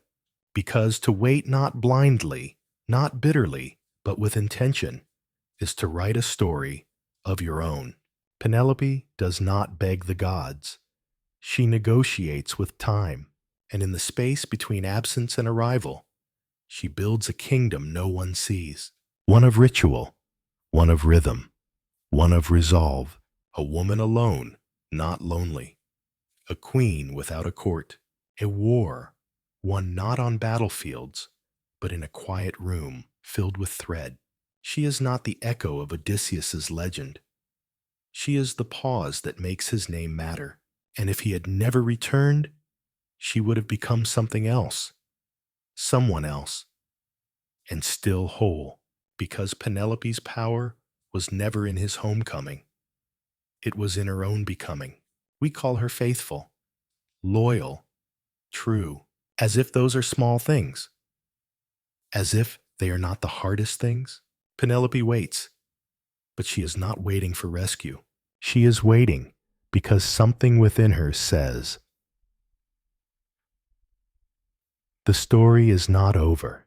And in that waiting, she becomes the story, the loom, the thread, the needle, the pattern, the center that does not collapse. And across the sea, her son grows restless because Telemachus is next. And Telemachus does not wait. He searches. Penelope waits because someone must. Someone must hold the thread when the world unravels. Someone must say not yet when every door creaks open with longing. Someone must believe in return even when the waves forget their names. Penelope is not a hero. She is a ritual. She is repetition. She is what remains when all the songs fade. Odysseus sails. Penelope stays. Not because she cannot leave, but because she chooses not to. She waits not in helplessness, but in defiance. The kind of stillness that bends time. The kind of silence that outlasts applause. The suitors do not understand this. They think waiting is weakness. That patience is surrender. That silence is an empty space they can fill. But Penelope is not silent because she has nothing to say. She is silent because some truths require quiet to be heard. Every day, she weaves a shroud. Every night she unravels it. They call it delay. It is strategy. Because some women fight with swords, Penelope fights with thread. She does not slay monsters. She outlasts them. She does not run from longing. She makes a room for it. Every stitch is a defiance. Every unraveling a refusal to be consumed by someone else's urgency. The suitors demand decisions. Penelope offers patience. The world calls it passivity. She calls it authorship, because to wait, not blindly, not bitterly, but with intention, is to write a story of your own. Penelope does not beg the gods. She negotiates with time, and in the space between absence and arrival, she builds a kingdom no one sees. One of ritual, one of rhythm, one of resolve. A woman alone, not lonely. A queen without a court. A war, won not on battlefields, but in a quiet room filled with thread. She is not the echo of Odysseus's legend. She is the pause that makes his name matter. And if he had never returned, she would have become something else, someone else, and still whole. Because Penelope's power was never in his homecoming. It was in her own becoming. We call her faithful, loyal, true, as if those are small things, as if they are not the hardest things. Penelope waits, but she is not waiting for rescue. She is waiting because something within her says the story is not over. And in that waiting, she becomes the story, the loom, the thread, the needle, the pattern, the center that does not collapse. And across the sea, her son grows restless because Telemachus is next. And Telemachus does not wait. He searches. Telemachus searches because someone must look when others stay behind. Someone must say, "Where is he?" when everyone else has grown used to silence. Someone must leave home not because they no longer love it, but because they love it too much to watch it vanish. He is young, but not empty. In his chest, he carries questions the sea cannot answer, and answers the gods will not give. He does not know his father. Not really. He knows the shape of his absence. The dent Odysseus left in the table, the echo of his voice in stories half told. He knows how Penelope's eyes cloud when she thinks no one watches, how the suitors fill the halls with noise as if they can drown memory with laughter. But Telemachus remembers. He remembers the stories, and more importantly, he imagines. Because when the world refuses to give you a father, you make one in your mind. Stronger, wiser, braver. Everything you hope to be someday. Everything you fear you might not. And then one day, imagination is no longer enough. So Telemachus leaves, not with an army, with a question, not with certainty, with a longing. He sails not because he knows what he will find, but because he cannot remain in the waiting room of other people's myths. He meets kings. He hears lies. He sees how power bends truth. He is offered comfort. He declines, because comfort is not what he seeks.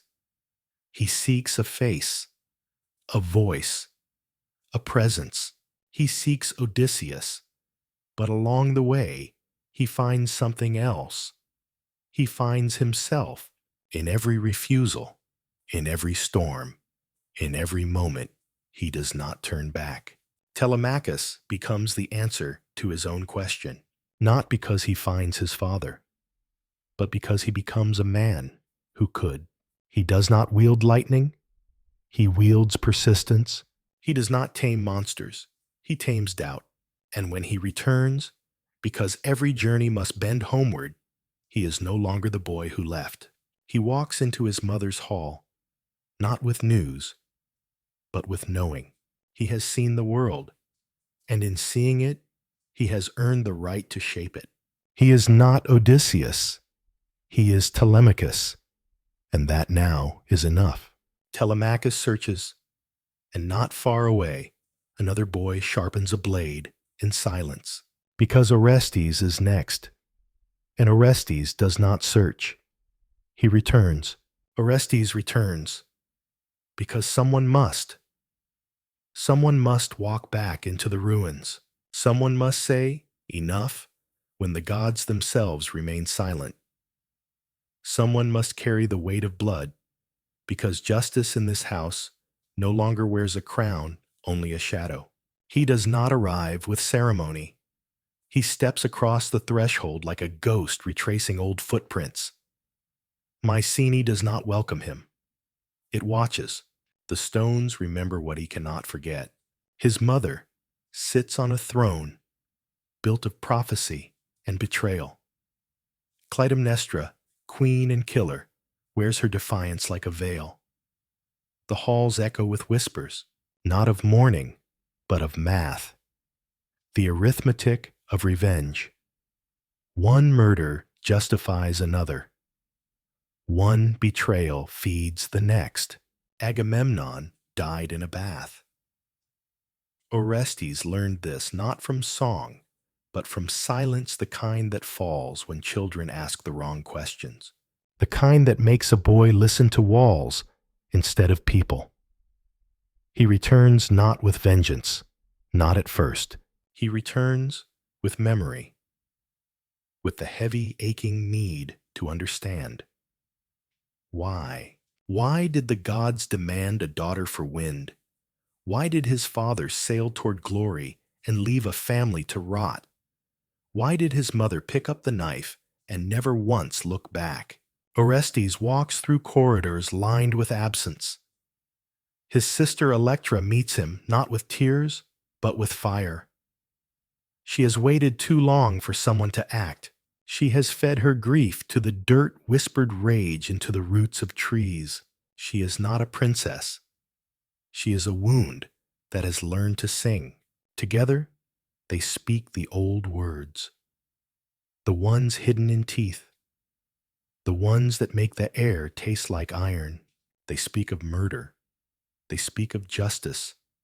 They speak of gods who demand blood like it's wine. Orestes listens, and then he decides. He takes the blade. He steps into the chamber. He sees his mother. She does not beg. She does not weep. She says his name like a curse and a blessing. And still he strikes, because in the stories, sons must avenge fathers. Because in the temples, priests nod when the cycle spins again. Because in the silence after death, only judgment remains. But Orestes is not made for endless vengeance. He flees, not from guilt, from the Furies. They come with claws, with eyes that burn, with mouths full of rot and righteousness. They chase him not for what he did, but because the world has tired of these old equations. Blood for blood, pain for pain. He runs until his breath is borrowed, until sleep is a myth, until madness becomes a mirror, and finally he stops at Delphi, at the navel of the world, at the place where mortals dare ask gods to listen. Apollo offers him sanctuary. Athena offers him a trial, not a sword, a scale. And in the first courtroom of myth, Orestes does not plead innocence. He pleads exhaustion. The cycle ends not with a scream, but with a vote. And the Furies, those ancient daughters of night, are given a new name. The Eumenides, the kindly ones, because even vengeance can be rewritten. Even rage can retire. Orestes does not build temples. He builds peace, not with certainty, with scars, not with prophecy, with choice. And far from the courts, far from the stones that remember a girl walks the edge of a cliff, because Iphigenia is next. And Iphigenia does not return. She remains. Iphigenia remains. Because someone had to go first. Someone had to become a name before she was a memory, a wind before it filled a sail. Someone had to be the proof that gods accept sacrifice and that kings will offer anything except themselves. She does not walk back into the story. She never left. Because when a name is spoken in silence, when a girl is bartered for weather, when the sea swells, not with salt, but with grief, that story doesn't end. It drifts. She drifts. She is not a ghost. Not entirely. The last time she saw sky, it was streaked with banners and prayers. Her father kissed her on the forehead. Her mother braided her hair. The priests whispered of duty, and the soldiers looked away. No one told her she was dying. They told her she was necessary, that the winds had stopped, that the fleet could not sail, that Artemis had been insulted and demanded a price, that the king must lead, that the girl must go. She was 13. She wore white. The altar was cold. The knife did not tremble. But this is not where she ends, because the gods are capricious and stories bend. Artemis, goddess of wild things, took pity, or changed her mind, or remembered what it meant to be a girl facing men with knives. The wind rose, the knife fell, but it did not strike. Instead, A deer lay bleeding, a body for a body, a symbol in place of a soul. And Iphigenia woke on an island far from home.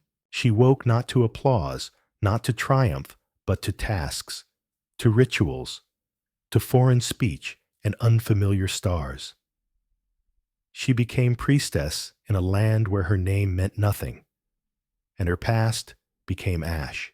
In Tauris, she tended temples. She offered guidance to strangers. She learned the words to ancient hymns and the weight of ceremonial blades. Her eyes hardened, her voice lowered. She remembered her mother's hands. She did not cry. She waited for news, for rescue, for rage, for anything. But years passed like waves eroding the girl she had been, until one day a stranger arrived, sunburned, half-starved, eyes like hers, a brother, Orestes. Sent by gods or fate or sheer absurdity, he stumbled into her temple, bound in chains, a sacrifice to the very goddess who had once spared her. The world curled in on itself, brother and sister, murderer and survivor. Two names in a sea of myth washing up on the same shore. She did not scream. She planned. Together, they devised a lie for the guards, a trick for the goddess, a chance to leave, to sail away from blood and myth and altars. And they did, not with triumph, with urgency. Because home is a question mark when you've been made into an answer. Iphigenia did not return to the girl she was. She returned with knowledge of what it means to be chosen without consent, of what it means to be mourned while still breathing, of what it means to be both saved and forgotten. She walks the land not as a daughter of kings, but as a woman who lived through the lie of necessary loss. She teaches now, not in temples, in the silences between stories, in the pauses when someone says, "It was worth it," and a voice like hers replies, "To whom?" She speaks for the ones beneath the banner, for the names etched into altars, for the daughters offered to wind, because someone must remember that heroes are built on bones. And across the sea, another girl clutches a spindle in her lap, because Cassandra is next, and Cassandra does not forget. She warns.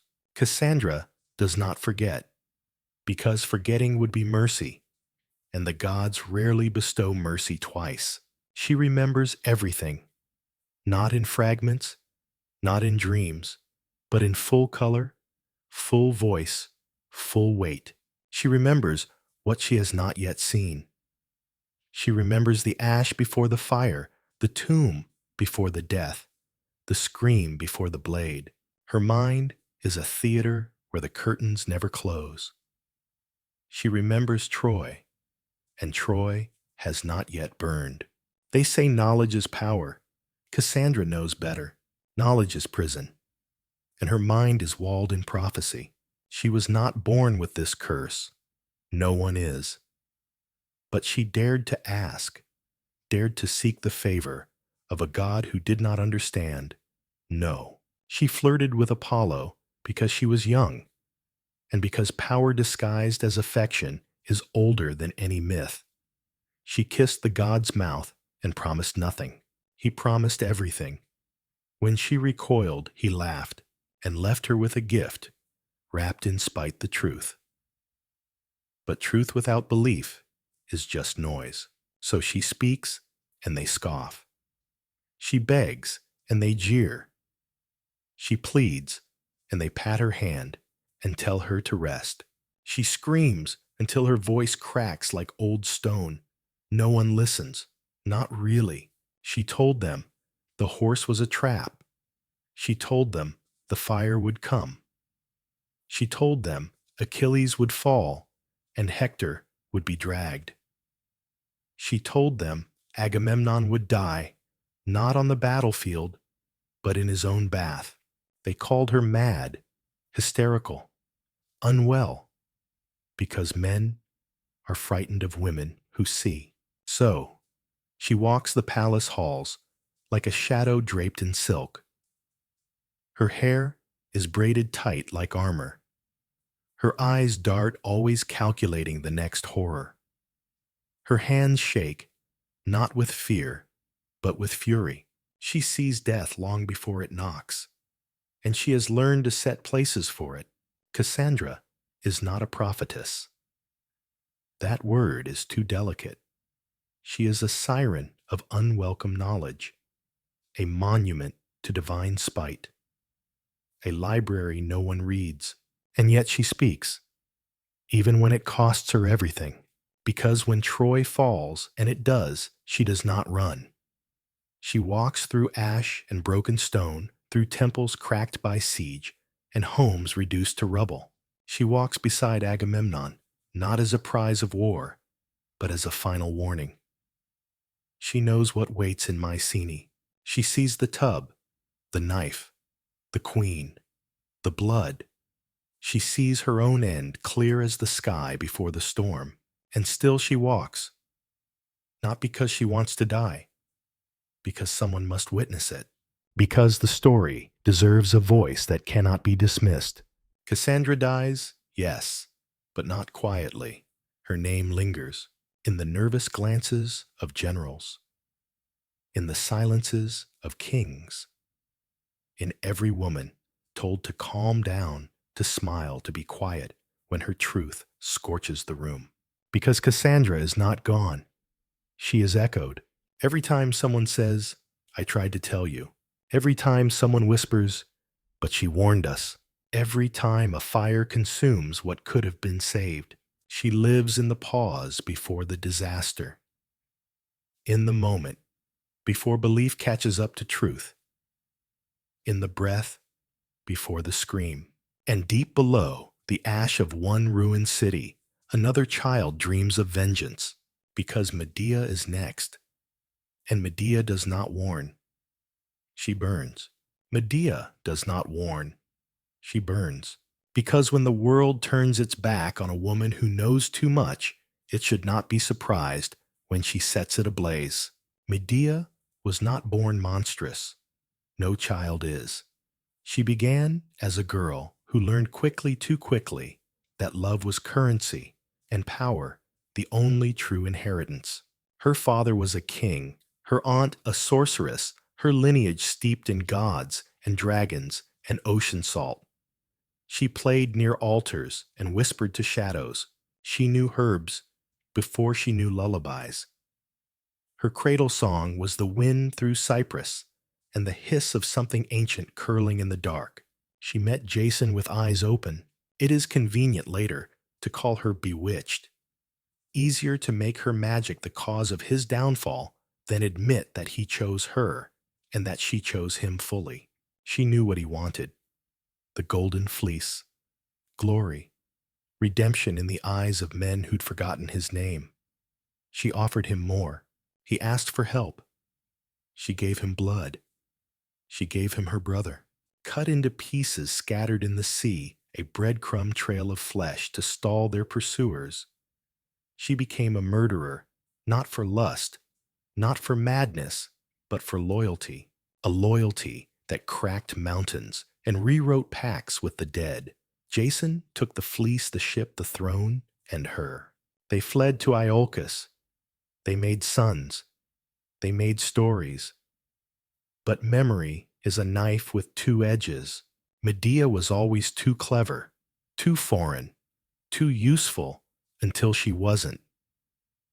Jason wanted a crown brighter than her name. He found a new bride, a princess with clean hands, a kingdom with fewer ghosts. He told Medea to be reasonable. She was. Reasonable enough to dress her sons in silence. Reasonable enough to send them with gifts, dresses soaked in poison jewels that screamed flame. Reasonable enough to kiss their foreheads one last time. Reasonable enough to know that history would call her mad when what she really was thorough. The fire took the girl. The father wept. The people screamed, and Medea rose. She did not stay to explain. Explanations are for the innocent. She boarded a chariot drawn by dragons and vanished into smoke. The myths try to cage her. They rewrite her into warning, into punishment, into a lesson sewn into every daughter's hemline. Do not be too much. Do not love too fiercely. Do not make men regret. Do not make them afraid. But Medea is not sorry. She is aftermath. She is what happens when the gods meddle, and the mortals lie, and the women remember. She reappears in whispers, in doorways where vengeance is being considered, in lullabies hummed to sleepwalking pain, in mothers who refuse to be sacrificed politely. Medea burns, not out of rage, out of clarity, because the world asked her to be silent, and she answered with fire. And far from the ashes of Corinth, across a sea salted with the remains of forgotten oaths, a woman gathers threads, because Ariadne is next, and Ariadne does not burn. She unravels. Medea does not warn. She burns, because when the world turns its back on a woman who knows too much, it should not be surprised when she sets it ablaze. Medea was not born monstrous. No child is. She began as a girl who learned quickly, too quickly, that love was currency and power the only true inheritance. Her father was a king, her aunt a sorceress, her lineage steeped in gods and dragons and ocean salt. She played near altars and whispered to shadows. She knew herbs before she knew lullabies. Her cradle song was the wind through cypress and the hiss of something ancient curling in the dark. She met Jason with eyes open. It is convenient later to call her bewitched. Easier to make her magic the cause of his downfall than admit that he chose her and that she chose him fully. She knew what he wanted: the golden fleece, glory, redemption in the eyes of men who'd forgotten his name. She offered him more. He asked for help. She gave him blood. She gave him her brother, cut into pieces, scattered in the sea, a breadcrumb trail of flesh to stall their pursuers. She became a murderer, not for lust, not for madness, but for loyalty. A loyalty that cracked mountains and rewrote pacts with the dead. Jason took the fleece, the ship, the throne, and her. They fled to Iolcus. They made sons.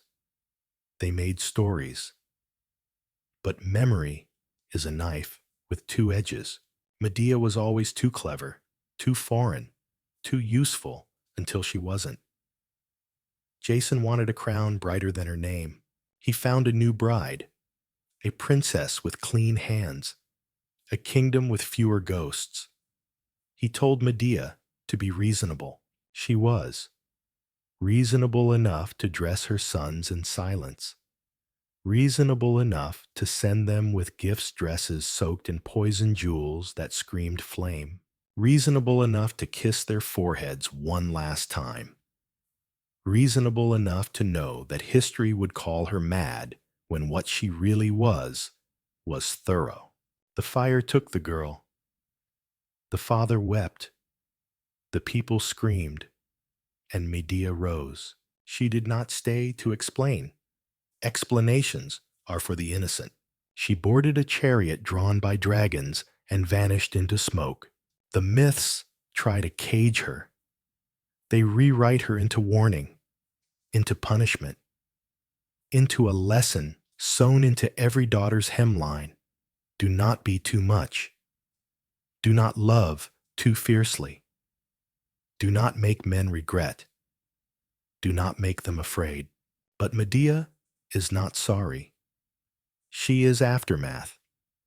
She is what happens when the gods meddle and the mortals lie and the women remember. She reappears in whispers, in doorways where vengeance is being considered, in lullabies hummed to sleepwalking pain, in mothers who refuse to be sacrificed politely. Medea burns, not out of rage, out of clarity, because the world asked her to be silent, and she answered with fire. And far from the ashes of Corinth, across a sea salted with the remains of forgotten oaths, a woman gathers threads, because Ariadne is next. And Ariadne does not burn. She unravels. She begins with rope, red thread coiled in her palms, a gift from her own cleverness twisted into a lifeline. She gives it to him, Theseus, with trembling fingers and a hope she tries not to name. Not love. Not yet. Just the fragile, desperate belief that if you help someone slay a monster, they might see you as more than the daughter of the man who kept it. The labyrinth is not just stone. It's silence. It's waiting. It's the echo of her brother's footsteps, of Asterion the Minotaur, who bled like any other boy once. But now, he is a story Ariadne has been told to fear, to feed, to forget. She doesn't. She remembers the way he looked at her through the bars, half boy, half beast, all sorrow. And when she sends Theseus into the maze, she sends him not to victory, but to an ending. The thread brings him back, and she goes with him. Because what else is left on Crete for a girl who betrayed her father, who let a god's son die in the dark, who chose a stranger over blood and name and safety? She leaves with Theseus. She believes it means beginning, that the sea breeze will wash away the guilt, that the sun on her shoulders will mean freedom. But men forget. Men forget the women who guide them out of darkness. He leaves her on Naxos. No letter, no reason, just sails pulling away from the shore, white and wide as a lie. Ariadne waits. Her hands still smell of rope. Her mouth still tastes of silence. And the island speaks. The wind tells her that she is not the first woman left behind, that her name too will become shorthand for foolishness, for trust misplaced, for women who are only useful when the way is unclear, who become inconvenient when the world becomes bright again. But the gods are watching, and Dionysus arrives not with thunder, but with laughter, with ivy in his hair and wine on his tongue, with music that doesn't ask her to be small, with arms that don't ask her to vanish. He does not rescue her. He sees her. He calls her holy.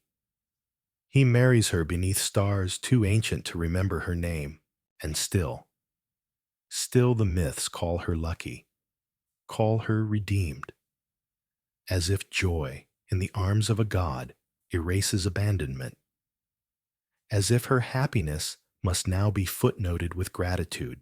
But Ariadne is not a reward. She is the architect of her own salvation. She teaches the world that a woman can be a maze, a thread, a door, and a lock, that she can hold monsters and lovers and still choose herself. She does not burn. She unravels the lie that women are only ladders for men to climb, and somewhere, in the whispering green of the island, she dances, barefoot laughing, the thread long gone, the maze behind her, and in her eyes the memory not of being left, but of surviving. Medea does not warn. She burns, because when the world turns its back on a woman who knows too much, it should not be surprised when she sets it ablaze. Medea was not born monstrous. No child is.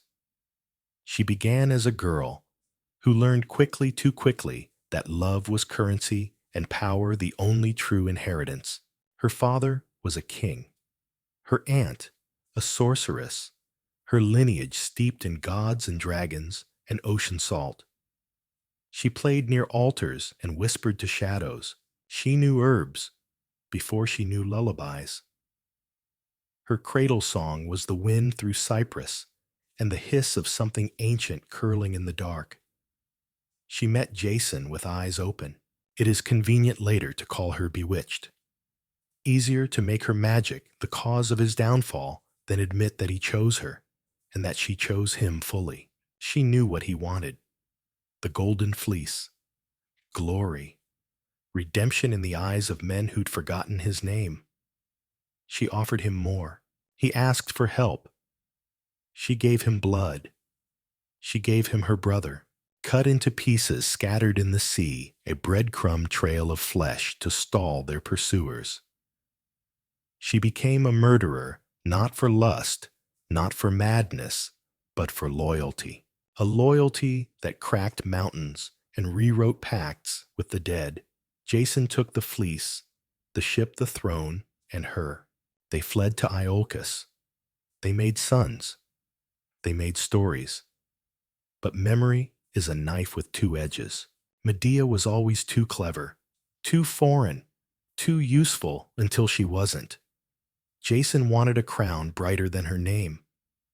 He found a new bride, a princess with clean hands, a kingdom with fewer ghosts. He told Medea to be reasonable. She was reasonable enough to dress her sons in silence, reasonable enough to send them with gifts, dresses soaked in poison jewels that screamed flame, reasonable enough to kiss their foreheads one last time, reasonable enough to know that history would call her mad when what she really was thorough. The fire took the girl. The father wept. The people screamed. And Medea rose. She did not stay to explain. Explanations are for the innocent. She boarded a chariot drawn by dragons and vanished into smoke. The myths try to cage her. They rewrite her into warning, into punishment, into a lesson sewn into every daughter's hemline: do not be too much.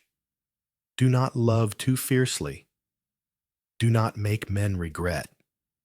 Do not make them afraid. But Medea is not sorry. She is aftermath. She is what happens when the gods meddle and the mortals lie, and the women remember. She reappears in whispers, in doorways where vengeance is being considered, in lullabies hummed to sleepwalking pain, in mothers who refuse to be sacrificed politely.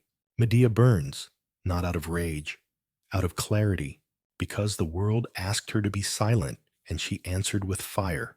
And far from the ashes of Corinth, across a sea salted with the remains of forgotten oaths, a woman gathers threads, because Ariadne is next. And Ariadne does not burn. She unravels. She begins with rope, red thread coiled in her palms, a gift from her own cleverness twisted into a lifeline. She gives it to him, Theseus, with trembling fingers and a hope she tries not to name. Not love. Not yet. Just the fragile, desperate belief that if you help someone slay a monster, they might see you as more than the daughter of the man who kept it. The labyrinth is not just stone. It's silence. It's waiting. It's the echo of her brother's footsteps, of Asterion the Minotaur, who bled like any other boy once. But now he is a story Ariadne has been told to fear, to feed, to forget. She doesn't. She remembers the way he looked at her through the bars. Half boy, half beast, all sorrow. And when she sends Theseus into the maze, she sends him not to victory, but to an ending. The thread brings him back, and she goes with him, because what else is left on Crete for a girl who betrayed her father, who let a god's son die in the dark, who chose a stranger over blood and name and safety? She leaves with Theseus. She believes it means beginning, that the sea breeze will wash away the guilt, that the sun on her shoulders will mean freedom. But men forget the women who guide them out of darkness. He leaves her on Naxos. No letter, no reason, just sails pulling away from the shore, white and wide as a lie. Ariadne waits. Her hands still smell of rope. Her mouth still tastes of silence. And the island speaks. The wind tells her that she is not the first woman left behind, that her name, too, will become shorthand for foolishness, for trust misplaced, for women who are only useful when the way is unclear, who become inconvenient when the world becomes bright again. But the gods are watching, and Dionysus arrives not with thunder, but with laughter, with ivy in his hair and wine on his tongue, with music that doesn't ask her to be small, with arms that don't ask her to vanish. He does not rescue her. He sees her. He calls her holy. He marries her beneath stars too ancient to remember her name. And still the myths call her lucky, call her redeemed, as if joy in the arms of a god erases abandonment, as if her happiness must now be footnoted with gratitude. But Ariadne is not a reward. She is the architect of her own salvation. She teaches the world that a woman can be a maze, a thread, a door, and a lock, that she can hold monsters and lovers and still choose herself. She does not burn. She unravels the lie that women are only ladders for men to climb. And somewhere in the whispering green of the island she dances, barefoot laughing, the thread long gone, the maze behind her, and in her eyes the memory not of being left, but of surviving. And across the waves, while the echo of Ariadne's laughter still lingers in the olive groves, another woman waits, not with fire, not with thread, but with stillness sharpened by time. Her name is Penelope, and across the waves, while the echo of Ariadne's laughter still lingers in the olive groves, another woman waits, not with fire, not with thread, but with stillness sharpened by time. Her name is Penelope. Not every myth is forged in blood. Some are woven thread by thread on looms that whisper when the world forgets to listen. Penelope waits, and in the waiting, she becomes more than wife, more than queen, more than symbol. She becomes endurance, wrapped in softness, cunning draped in linen, the quiet storm of womanhood in full bloom. Her story begins not with war, but with absence. Odysseus leaves. 20 years of sea salt promises and gods with meddling fingers. 10 years of war. 10 more of wandering. And through it all, Penelope waits. Not because she is idle, but because she is calculating. Each day, suitors crowd her halls. Their laughter is too loud, their hands too greedy.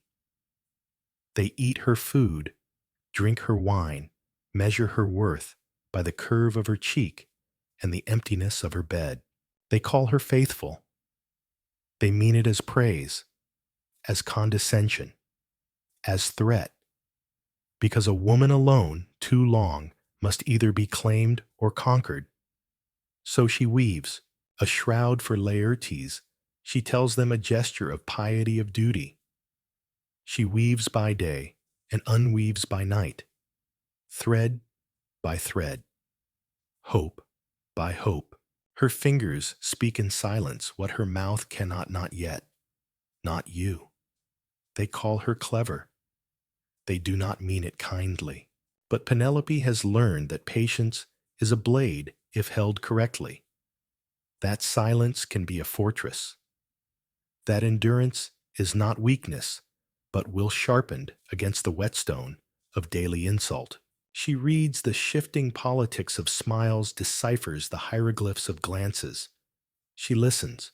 She listens when the bards sing of wars and gods, and she catches the names the singers almost forget to include.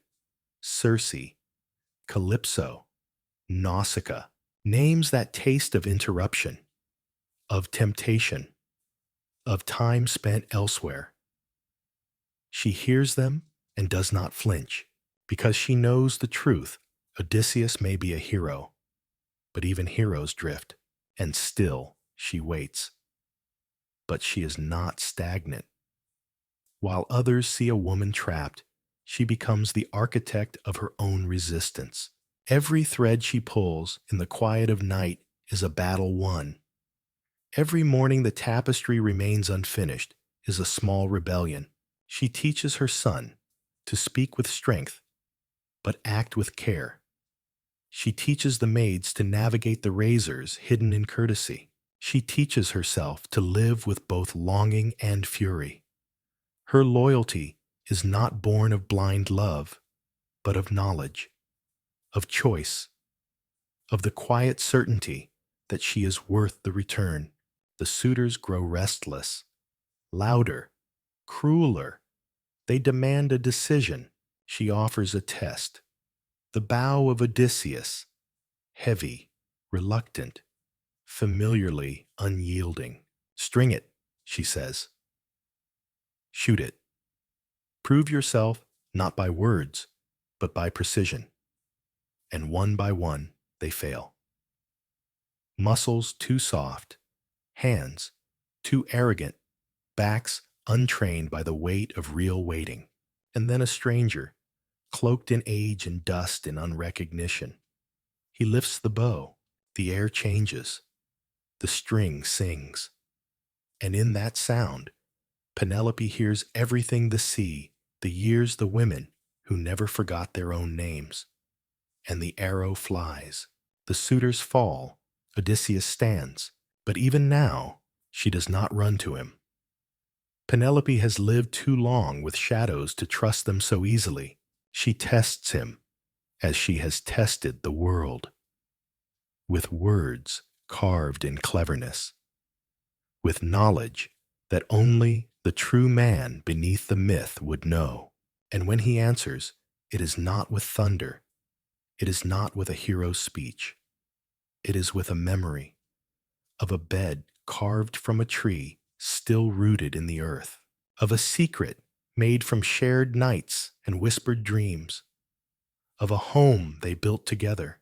Then, and only then, does Penelope let herself become soft, but not silent. She is not a reward for endurance. She is not a prize for patience. She is the story, because Penelope teaches that waiting is not weakness, that stillness is not surrender, that love can be fierce in its gentleness and sharp in its quiet. She reminds the world that women do not need fire to burn nor thread to trap. They can shape fate with silence, with wit, with the long, slow power of refusing to disappear. And when the world tries to write her down as faithful, as good as obedient, she smiles. Because she knows she was never passive. She was the loom, and somewhere in the corridors of time, while the echoes of Penelope's cunning still linger in the halls of Ithaca, another woman lifts her voice, not in song, not in spell, but in scream. Because Cassandra is next. So now, as the myths quiet down, and the threads of all their lives lie stretched across the night like constellations, we almost remember, close your eyes. Let Penelope's quiet defiance echo in your breath. Let Medea's fire flicker somewhere in your bones. Let Ariadne's thread guide you softly through dreams where mazes unravel and gods go quiet. You are not just listening to their stories, you carry them. And maybe somewhere deep inside the hush between sleep and waking, you'll remember that history isn't carved only in stone or shouted in battles. Sometimes it's whispered through weeping, or spun on a loom, or etched in the silence of a woman who waited and knew exactly what she was doing. That's the story. For tonight, may your dreams be filled with wonder and peace. Good night.